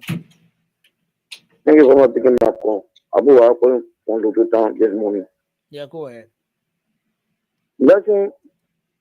Very far to the show. How you get the opportunity to demystify the myths that people are running here with? You want to demystify the myths? The myths. I see your police. I can't tell all of us even away. Because I'll come to you. I'll come and bring a question to you, Joseph. What's the issue quickly? Somebody said the Supreme Court rule after the cover the speaker. Yeah, we agree. But your people is saying now, who was your horse taken? How you be speaker and you're not presiding, you're not doing nothing. So only the name of you and the senior law takes him work we get paid. So will be paid to come out of work. So one man to come out to a speaker or the me or the title or to get our money. Well, let me see this. How the Supreme Court will rule someone sick. When they want you, they say everything they put you illegal. All around the world, they're not bringing out lazy and weak argument. Including the violation of the speed of where we're going to go. And where is the border going to go down? Hello? Are you being harmonized? Hello? Anthony using his we can have some was not have the problem. Actually, went down. That's what we can deliver. Everybody wants to go to the Senate. They want to the House of Representatives on the way of me. Yeah. The deliver the budget, the artist people, the father from the Supreme Court, they want to deliver. Why then they know that illegal because they don't have in your word, they don't have speakers, they don't have exactly. Why because you the budget? They are not supposed because the budget they are not to care. They are not to care. The budget of the budget, the Supreme the chief doesn't want to say the whole come to put down because they can tell you how much they pay. Almost 5 years, they can what they pay. Sorry, you're speaking so fast. The person will. The man will make use of it 1 minute. the man 15 minutes. The man want 1 minute, but we can't understand. No, I can understand the brothers' credit were finishing, and so he had to. Exactly. But let's take this person. Hello. Good morning. Hello to your panelists. Yes, sir. So what we're speaking today is like we are not speaking over because we're not speaking on as a speaker. Not see like people of the country. In any country that does not respect the rule of law, you are that country. Like a partisan country, not even country. So no way you must talk on the issue of the Supreme Court. Yeah. The Supreme Court ruling on the interpretation was clear. Now, we can't hold like wrong hostage. That's one of the people that are on some of the public is doing good. But let's see the ruling as something. You know, I know Supreme Court ruling is a general thing, everybody, but we are specific tonight on a conversation. The one coming from the Unity Party. I'm coming to the conversation that they are reaching. The Unity Party press conference held over the weekend. I think that is not really perused by legal people. Because they will see like the United Party is not prepared to rule this country with clean hands. Because if you say, okay, since we are illegitimate and the person telling us, let's make their money retroactive. We all here beat on the people say the guys do salary. You tell around people are struggling. They get 60,000 to Chief Justice. Then you give the Chief Justice. Then you give 40,000 to each of the justices. Even if the one on other party bring it back to us, where the money came from? Where did you take that money from? When we still have people, you go to JFK, you can't find paritative. If the harmonization was not in the interest of the Liberian people, bring it balance discussing. But you kept it to yourself. Oh, because the job we pay them to do. You are a chief justice, please come and interpret our constitutional issue. Then somebody say no, because they received that money. Also, you are buying them a benefit too. Thank you. It last legal basis. Thank you very much for your input. Okay. Thank you. Thank you very much. Let's hold you there and bring another person on 055-101075. Hello, you're live. You want to lower your monitor, whatever you're using to monitor the program. Yes. How you doing? How y'all doing? Everybody. We're okay. We're okay. Let's hear you, sir. Yeah. The first one that I want to talk about. If you had your son and your son went up there and this bring something wrong, the money in the home example, and you know why your son did is wrong, and somebody come to you and say, "Oh, your son still this thing here." So it means because you ate some of that money, you will not tell your son you're wrong. That is the one question. I want to ask a specific question again. And today, would have think Kofa resign. Let us say when he resigned now. Stay and made the speaker that was there, he's the speaker, or they had to vote to put another speaker there. Because for that Kofa resign, so it means that the speaker is the speaker, or what are we talking about here? Okay. So that is my question. Can somebody answer that question? Even if the majority black got all the 72 or 70 people on their side, say the speaker, you will be the speaker, or what are we talking about here? Thank you. We'll answer the question. We'll answer that. Let's hold you there and take more. Okay, so we can take just 5 calls. Just 5 calls, and then we'll be out. Hello, caller number 1 out of the 5. Hello? Yes, hello, go ahead. Yeah, thank you very much. You see, yeah, what a previous caller just said. Any country that don't respect the law is heading for trouble. What do you make of the allegation from the Unity Party that Supreme Court bench they receive 16 and 40,000 each in respectively in retroactive pay? What do you make of that? That's the conversation tonight. I said I just want to buttress the previous caller point. The problem is receiving that money. Supreme Court, they are working for their money. Whatever they are doing, they are playing their part in the governance process, and they need to be paid.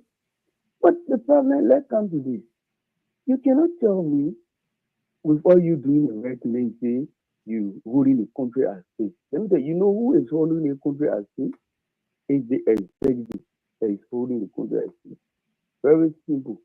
If you as a citizen, you don't want to get a security to this man, it's only giving the budget. You don't give him the security. You will draw your security. Definitely, you will see into it. Those guys that are running for money, they will come back straight and sit and do the right thing. Thank you very much for your input. Let's take the second person. Hello. Yeah, go ahead. Let's hear you. Yeah, second one. But the opponent access to the female instead of either the one of friends and introvert. But somebody asked the Supreme Court, the case of the Unity Party and the Supreme Court. For me, where you go to somebody stealing the party, you know the steal that thing. They can't try to elaborate law, they can write a rule, they're ready. In fact, you tell the question with some ability. So the question when you ask my brother, yeah, the Supreme Court part of stealing up when they come out and we take the money, they create it. The teacher say, sir, that they were causing the war to use our bend down because you are not on pay. So they take them and the same budget, they say the budget is legal, the state that the post to pass the budget in legal. They never tell our people they carry to Jamaica or Nobrikaga or the president, they send it directly to the House of Representatives. They were all political instruments to come for. They want to deliver, they want to focus and defend the whole budget. So if the car that you defend our budget, take our money, you pass your car. You take your own money up, you get to your sense because your former husband said the government must still you may be on the ballot 29 and you have to work along with it to come to pull out. Where which are the court you say, and then as for the national for the national vote. What about the court for the national vote? And thank you. That kind of political with you. Nowhere in our law say for the national vote just to tell us the solution. So don't pay and not stop political cover for Pizarri. Then the corner, yeah, will the battle, then go Pizarre. What you will Pizarre to do the work. Thank you, and nothing for the opportunity. Thank you very much. Hello. Hello. Yeah, go ahead. You're live. Yeah, Nelson. I'm Abraham Donor, calling from Brantford, North Dakota. Okay. Yeah, my attention has been drawn to the whole Representative Saka. So we're just begging him. For me, I will keep saying one thing. We're begging them, then I go back. If they don't want Fanatic Kofa, then I vote Fanatic Kofa out. It's just simple. Then look for the number.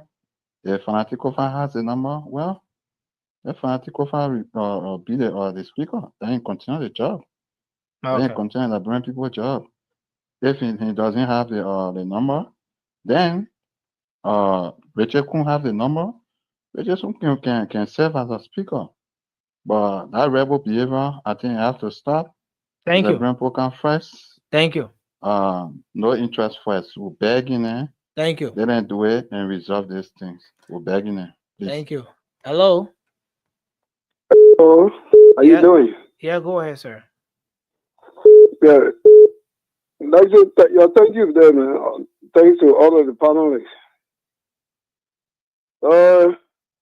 I don't know actually. Our representatives, and they don't know that the country is grieving now.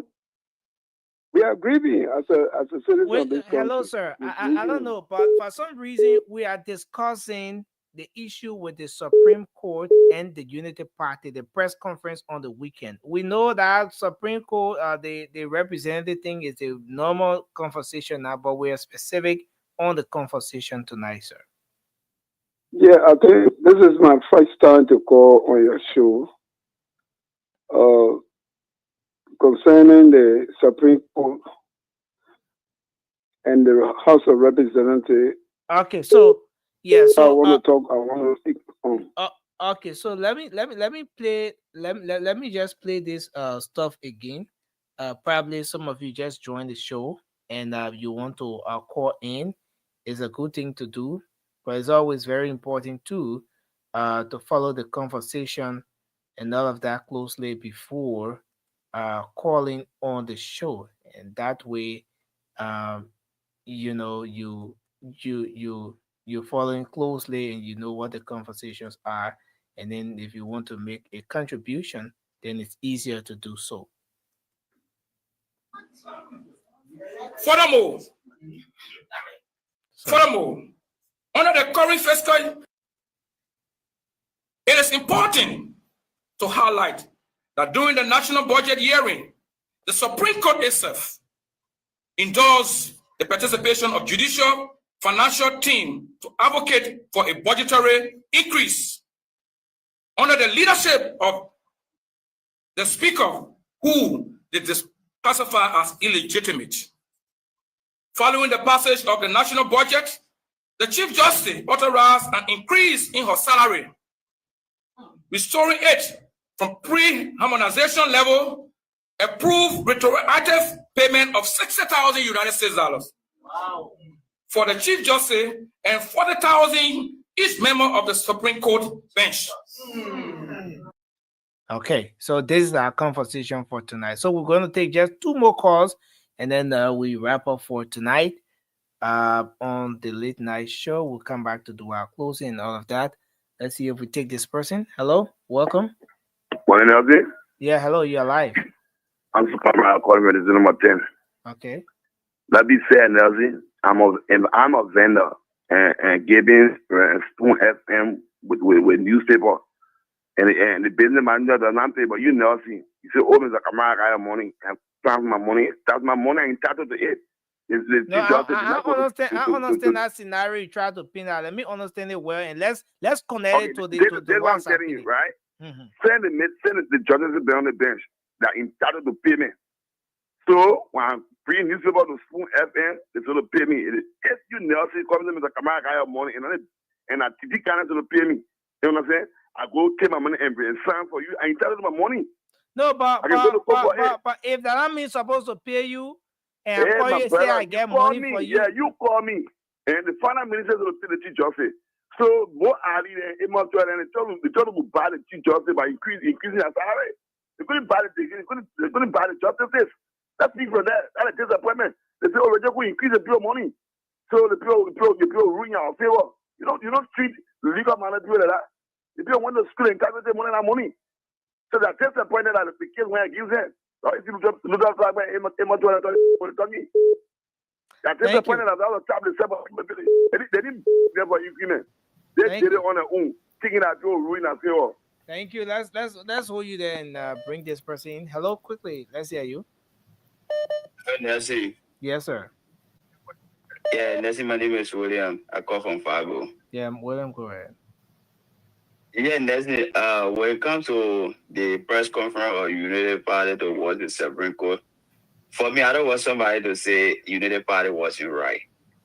The thing is, United Party just trying to tell the Supreme Court that if you say something is wrong, and if you say the minute should go back to standard course ante, then that means the budget should come back and be re-signed.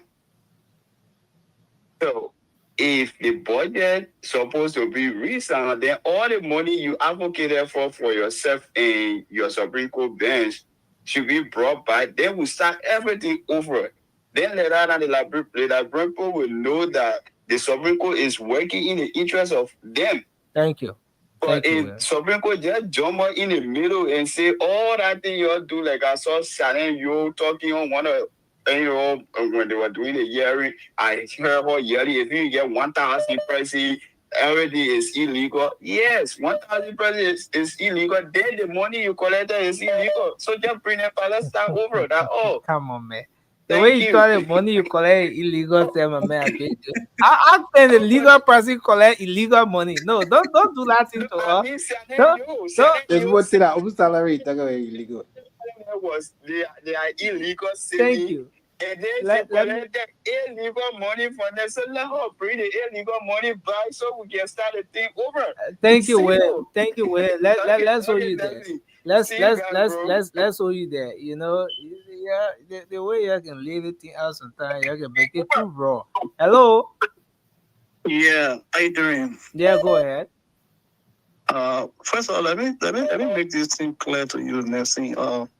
Anything is not legal, which means you don't need to receive it.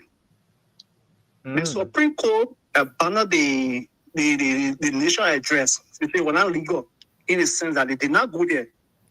In the process, they did not recognize the body. So anything is not legal. Why will you receive it?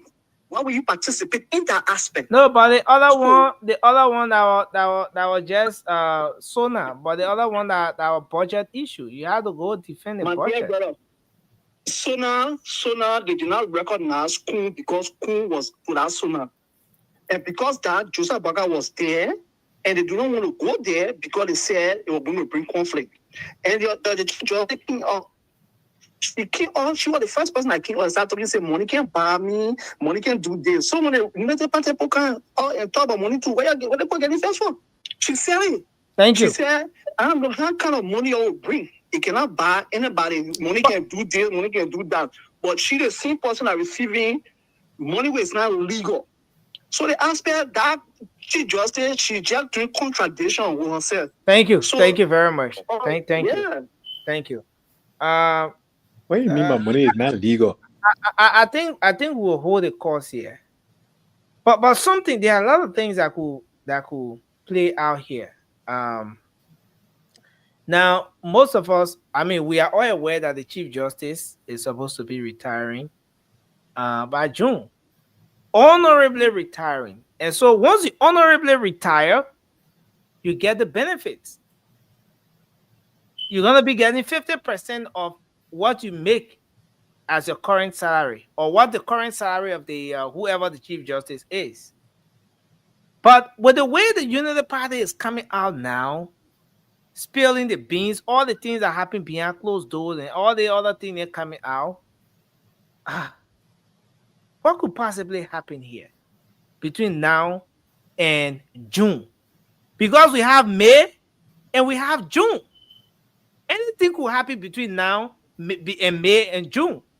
In order for you to get the benefit of a former associate job, you have to honorably retire. With the issues that the Unity Party is raising now, I don't know.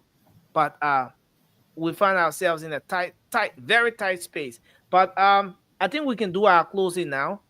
Let's start with you, Anthony. And then we're going to take Fambole next. And, just go around the table. Thank you, Nelson.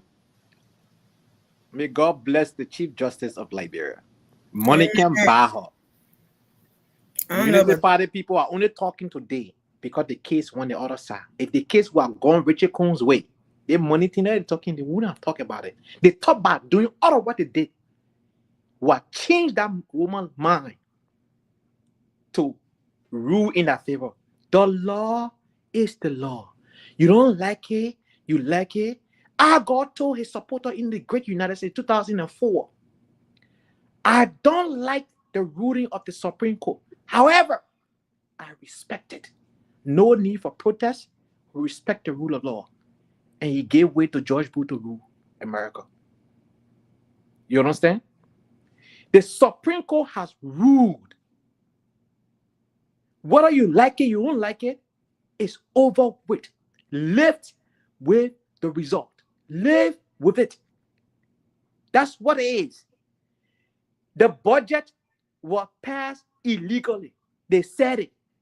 The budget is the instrument for government to use.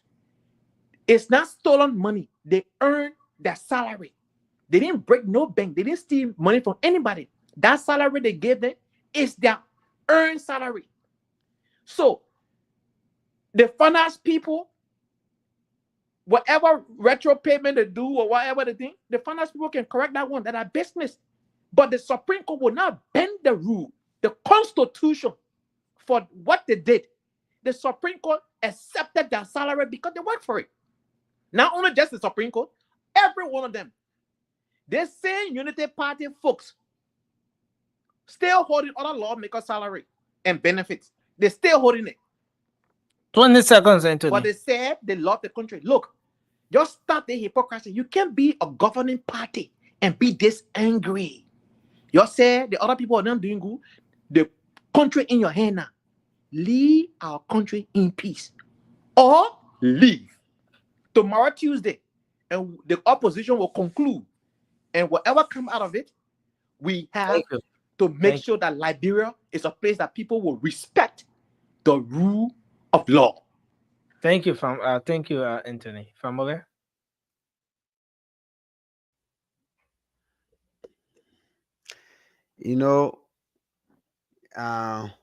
From the tone that my brother used, you can know those are lazy boys.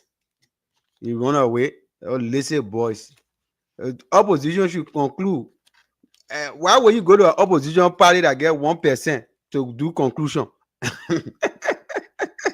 Quickly. So you see, sometimes if I get so angry when Anthony come in and he say I always coming after him. But here's the thing. Anthony cannot come on this platform and you see conscious minded people sitting here, serious minded people. We come from our basic jobs and we come here, we sit on the show to educate our people and speak facts. We speak with logic and tolerance, not to distribute garbage on the show. Then people be sitting in the comment section, be thinking otherwise. Say, what kind of show you're having here? Anthony telling us that the money that the Supreme Court are already eating, buying fleets of car, done a lot of spending, the finance ministry should go back and face it. Hey, Anthony, man. Man. What are you trying to tell us again? And then you went further to say, you mentioned the election of our God, accepting that the Supreme Court ruling should go. You looking at national. Why are you bringing national election and American national election to ruling from our Supreme Court? I don't know. Anthony can get be messing everything up. But quickly before I go there, one of the callers said, if your son steals, see the sometimes you see the analogy that people can bring here. You say if your son steals and you the father ate some of what he steals, does that mean that you should not tell your son that he's wrong? So you're trying to tell us, you the father, you train your son to steal, and then the police people know that your son is a record, is a seasoned criminal. When the police people come to arrest your son, you say, "Oh, I advising you," but instead continue stealing. That the police people go listen to. You are a criminal facilitator.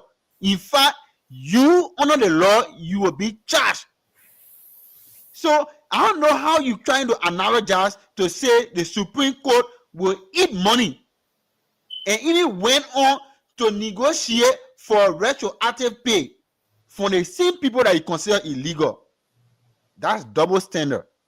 Thank you. And quickly, let me conclude. Conclusively, Amy. Conclusively, let me conclude. So, people asking the question. Here is the reality. The Union Party understand the modus operandi and the modus vivendi of politics in Liberia. This majority black have already put the fire under the feet of the Supreme Court bench now by submitting the bill, making the bill for re-argument. So now, when that bill is submitted and accepted by any member on the Supreme Court bench, they are already put a still order on that previous ruling. So that means that knows that the Tuesday that Anthony running on saying they will take decision, the Supreme Court have to go back and revisit instead of this. So you go assemble on Tuesday and we'll wait for you. The Liberian people will wait for you. The government of Liberia, President Bouaga will sit down and you'll be sleepy and wait for you. So we can see what you'll do to the country that will building the roads, we're doing all that Google thing. So you can, the Liberian people will come for you. Thank you. Jalahu?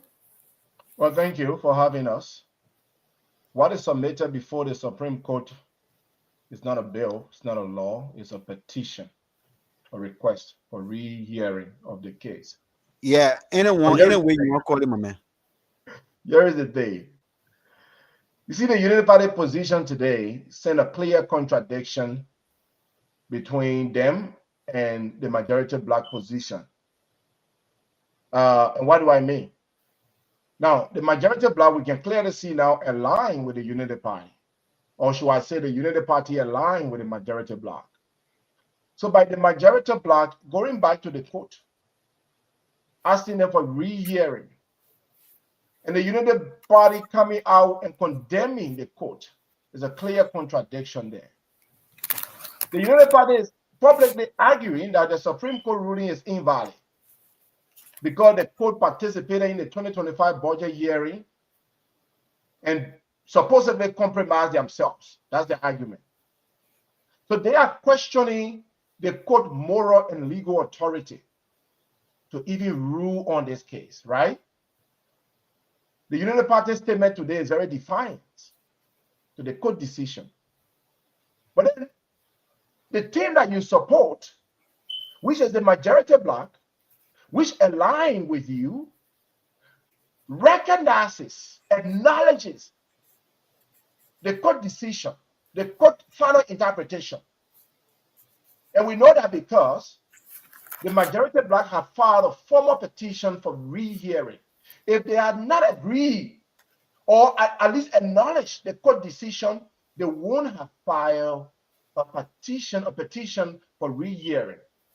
So now, you, Unity Party, disagree with the court, but the majority black is going before that same court asking for rehearing. There's a clear contradiction. That's why sometimes before you speak, you got to think. Right? You got to think. Basically, what the majority bloc is saying, we accept that the Supreme Court has authority over the case. They The have United Party did not enacted it. disagree with the Supreme Court, Sandy. If you allow me, I will end. Please mute. Don't interrupt Sandy closing. If you allow me, I will end. I Yeah, did not protect study it, at Sandy. UL. I was not part of SOUP, so I don't know how to use some of those stupid words or terms. So let me just. Sandy, don't attack an institution. Go ahead. Just talk what you want. Somebody mute him, please. Thank you. I muted him. The majority bloc is basically agreeing that yes, the court has authority. Unlike other people named with what I call here, they say the court don't even have any right to hear this case. It's a political case. By going back to the same court, the majority bloc is agreeing that yes, the Supreme Court does have authority over the case. The Unity Party position again is a contradiction.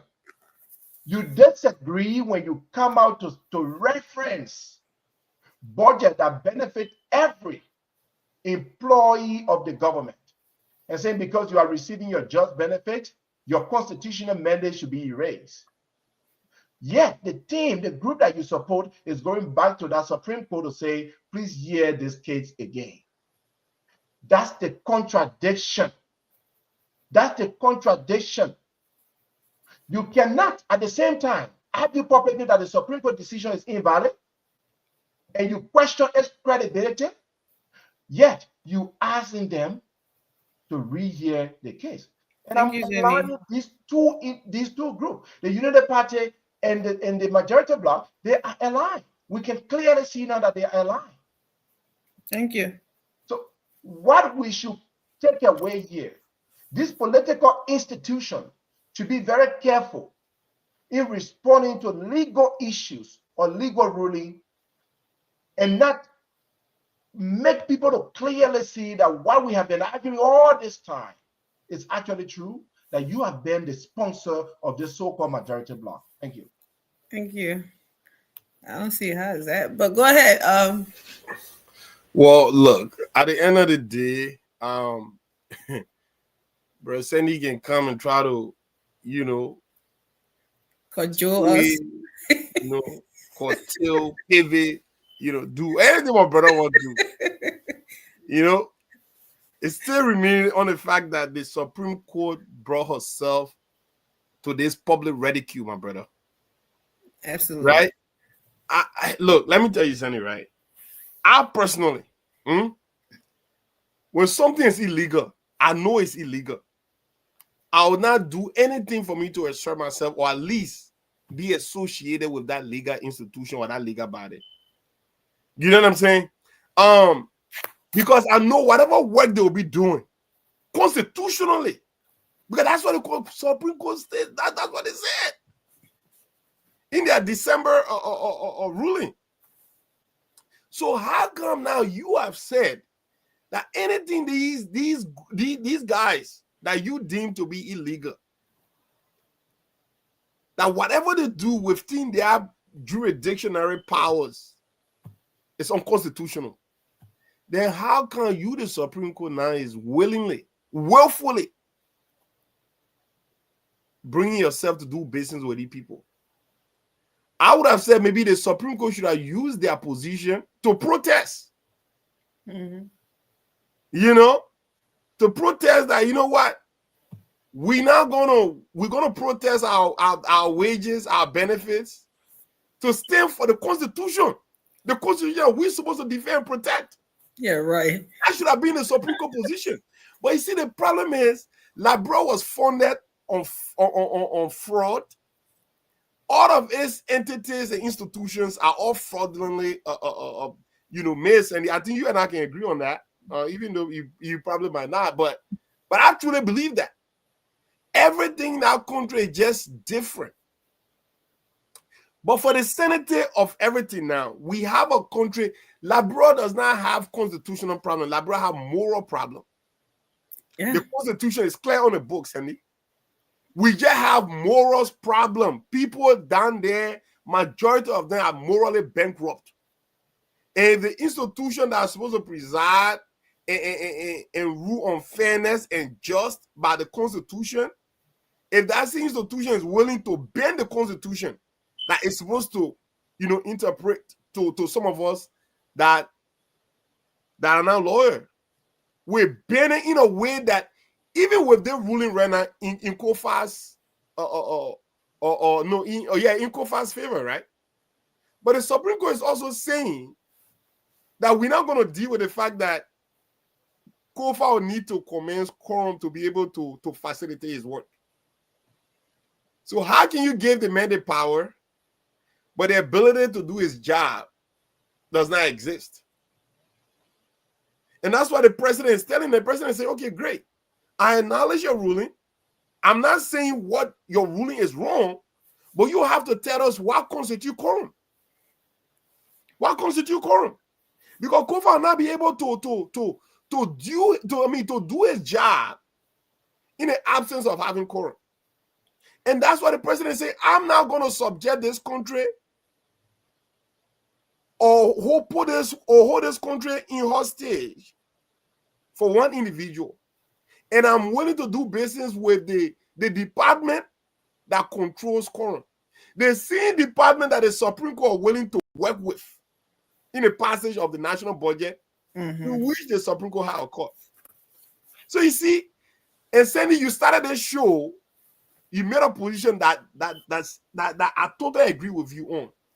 That we have a country that instead of us spending time on these issues, there are children that are going uneducated, that are children that are going with absolutely no food right now. There are children sleeping hungry right now. There are children that are going to school with no benches, no pen or paper or pencil. Through who then? No, man. These very people that we talking about right now. You increasing your salary on a new budget, saying that matter of fact, we have to go retroactively. Thank you, Dure. So I mean, look, we love this country. We pray that everything goes well, and this right here. If I were a guy, I would drag the thing until that. So go ahead, Abraham.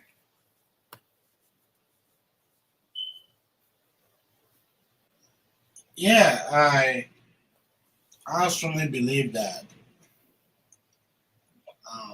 our Supreme Court, they are in error. I strongly believe that the Supreme Court, they are in error. But Scenario, as she is who she is, Justice.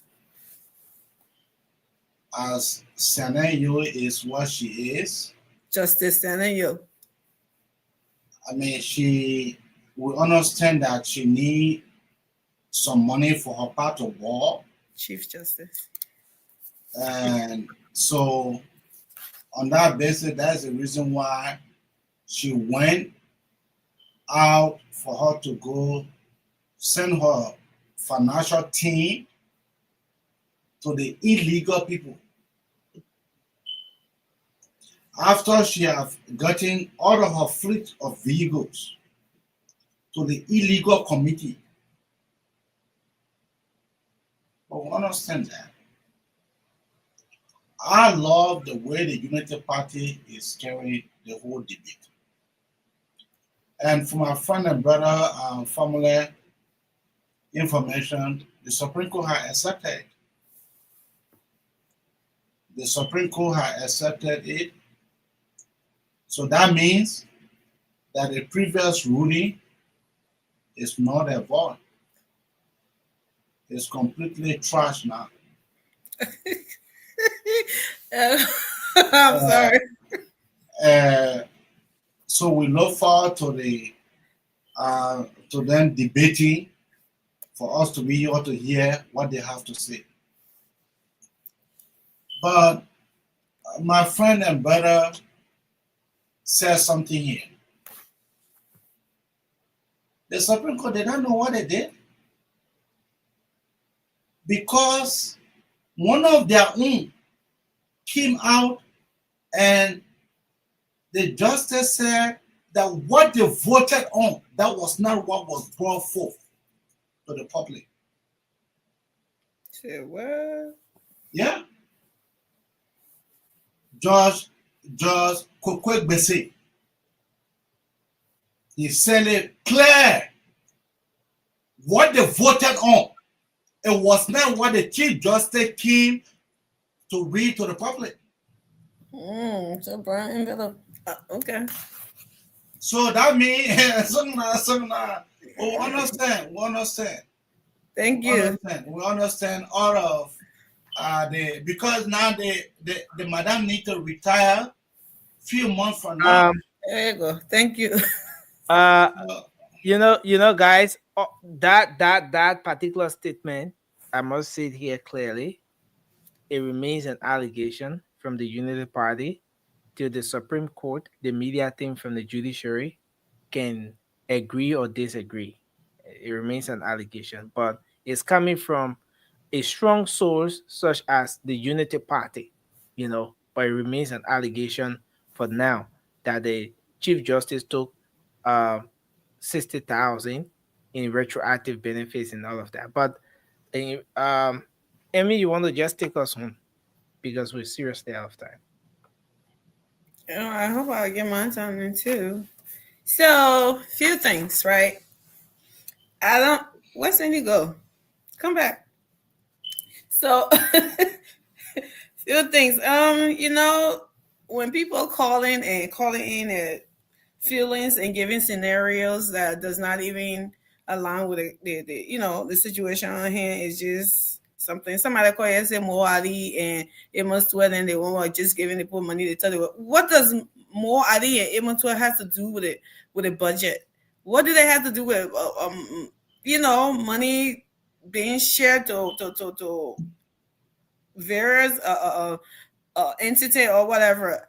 How do people just go and just pick up things and just come in because somebody part of a party and you just come in and say, Sandy, I think the reason why I would say, in my opinion, that United Party is going this route with the whoever they're ruling or the court, whatever, is not to show that they are a part of this or they were the masterminders that other people said. And so no, that's not to prove that. This is to show that the court is creating this problem, this illusion in a country that, like you're all sitting here now talking about that, their political leader or their president that they elected from that party, they are trying to store his agenda, his development, his whatever. So that is an issue right there with them. So it's like a personal situation with them now. That's why they're taking it the way they're taking it. They're not taking it that way because they're masterminded it or whatever. No, because the ruling they give is like I said. That's why they're calling all the contradictions out. You're saying that everything, and somebody said, "Oh, like from the already pointed out when your child steals and so is your child stealing? You know your child steals. You tell your child they're stealing. Take that thing back to where you got it from. It's not yours. You will not say that either. And he said when somebody comes and say, "Oh, he stole it," he said, "Yeah, no, he stole that. That's very wrong. He did it." You sat there and ended with a person, and no one's saying that the justices shouldn't take their salary. That's not what anybody is saying. Or to say the workers shouldn't get paid. No. But when they're saying that the one with the guy said when I call when Manatiti owe me and I come there you take money and give it to me, then I'm my money that she owe me. No, then I'm not saying I owe you. But how Manatiti owe you? Then somebody doesn't go steal money from somebody and give it to you. Then you say, "Oh yeah, I'm gonna pay that out of Manatiti owe me." Does that make any sense? No, they're saying what these people that paid them did was wrong. The way they got the budget, the way they did everything, it was wrong. That's why these people come in and saying, "Well, if you said it was wrong, that's what the same means in which you got everything else that you got." So if we are illegal or we did it unconstitutional, how come you accepting all of these things when you know that we was wrong? They are not saying they are not entitled to that pay. That's not what they're telling you. So for them to come in and say, "Oh, they shouldn't get paid, so because they got paid, so they shouldn't call out, they shouldn't rule, they shouldn't do that, they shouldn't do that constitutional duty." No. If you say they're doing that constitutional duty, guess what? Those people are doing that constitutional duty as well. They are working for the Liberian people. And then all these entities that come in here filming out of that ear that knows this, that everything, and say that they're going, they rule a lot of something. When was the last time that any of these politicians and any of the so-called lover of Liberian people ever went and stage a protest and gather and held meetings upon meetings that the budget for healthcare is not right for the people. The budget for agriculture is not something for the people. The education is something. Why is school fees so high? We need to put together as politicians, as opposition, and protest. When have any of them done it? This is my thing, and people don't know it. They think you standing for Unity Party. It's not about Unity Party with me. It's personal with me because everything in our country is only in the interest of politicians and big people in government. What about the little people then? When then they will go grab them and put them under the sun and act like they're coming to protest about something that they know nothing about. But when these so-called politicians and rule of law lover and something, they never ever take upon themselves to stand up for the innocent people. They can only wanted to vote for them. They only wanted to make fool out of them, to act like they're there for them, to stay in sun, in rain, to go yell and be screaming or nothing. There was something to get intention out of, but they never stand up for anything that would benefit any of them. That is my problem. It's not about this so-called rule of law. What has it done for these people over the years? Nothing. Anybody that go to that house there, if a politician go there, if a politician harm an innocent person, they go to the court, that innocent person will walk away. I mean, that politician will walk away free and nothing will be done about it. That's a rule. Y'all want to sit here and be calling out rule of law that the country should be held hostage because of that? No, I'm sorry. That's my point that I'm trying to make. And it's not about whoever want to see it as Joseph Boakai granddaughter, then I call me United Party, whatever. That's your business. But my God knows why I speak the way I speak. Thank you. God knows. Only God knows. Only God knows. All the fake people. Thank you very much. All the fake people, and you will deal with it very fully. Thank you. Let's celebrate my daughter today. Me, I'm not a politician. Oh. There you go. I'm not a politician. Happy birthday, baby. That's my daughter moment right now. That's my daughter moment right now. There you go. Thank you, Nancy. So, officially send the birthday greeting out now. Happy birthday, princess. You know, Nelson, I'm speechless. You know, God first. If my daughter was born in Liberia, she would have been lit by now. My daughter came 5 weeks early. Wow. Yeah. We want to go do a regular doctor visit. It turned into an emergency C-section for my daughter to come out. So if this thing was Liberia, God first, in America, medical miracle do happen. And I'm a witness. My daughter spent 30 days at the ICU in the NICU before coming out. So today, as beautiful as she looked, nobody knew that story. But I'm grateful for all those who have been instrumental in her upbringing, especially to her mother. Oh. I want to say thank you for everything. We bless God for her life. And thank you for this beautiful daughter that you have given me. My one and only princess. It's the only daughter that I have. Oh, princess. Yeah, daddy going strong. What's her name? Her name is Toria Amani Gay. Toria is made out of my name is Anthony. And the mom's middle name is Victoria. So we just call it short and call it Toria. Toria. Oh, okay. I see. I see what you try doing there, Anthony. All right. That's good. That's good. So you try to skip Antoinette. This is I mean, the bond between she and I is just, I mean, it cannot be explained. You know, we're very close. And not just picture, but yeah. My man, Anthony. My man. They say your daughter can grow your arms, but she can never grow your heart. Yeah. So, that's the thing exactly to it. But we wish her all the best, and you know, as always, you know, I just pray. My only wish for that girl. My man, I think you don't be a part of my daughter yet. Electronic.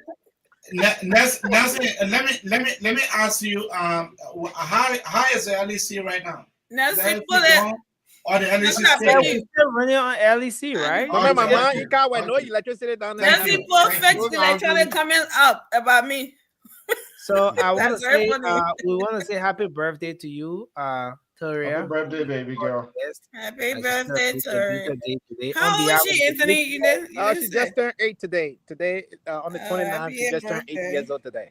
Oh Yeah. The Oh, but Almighty on God behalf gave of you the whole 100 world, more. My daughter is turning 9. So you think you started 8 so many down, people.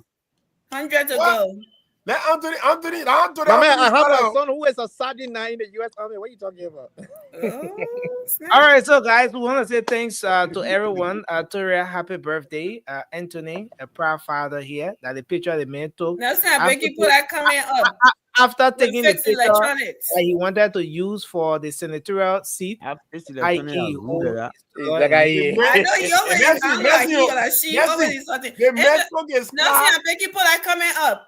The man took a picture I'm like, right in front of like, his she Tesla. like not something that They is speaking were here. enjoying America, Nelson. A Tesla Anthony driving a play. I know. Man, I electronic man. Don't read that comment. There's Come something on, like he or come on, she have Amy. branded Come on. account that Come always on, come on, Amy. Amy, don't, you know, leave. I'm the reading the people. comment. What do you mean leave? Put it to your let us see it. He Leave- said, oh, leave- my Let's God. see, let's see the I already checked Put that. that comment out. Let us go see it. Why you put a comment and take it I down? know. Put it up. Let us go see it. No, I mean, That's his opinion. sometimes some things are just okay too. Anybody who go on a It's scooter funny. need to That's what I attack said. people. Put I mean, it that person up. don't It's have the funny. fun. I want to pay say, attention to stuff like that. It's just funny. Yeah, I want to say thanks to everyone. It's been a great show. We look forward to being here tomorrow, if not today. And I want to say thanks to our folks in Radio Land. You see, the LEC been on since today. know. We were on LEC. That everybody Memorial. Yeah, Rennie? But I also want to say thanks to our people in Radio Land, our Rennie people Sissy? online. We appreciate all of you.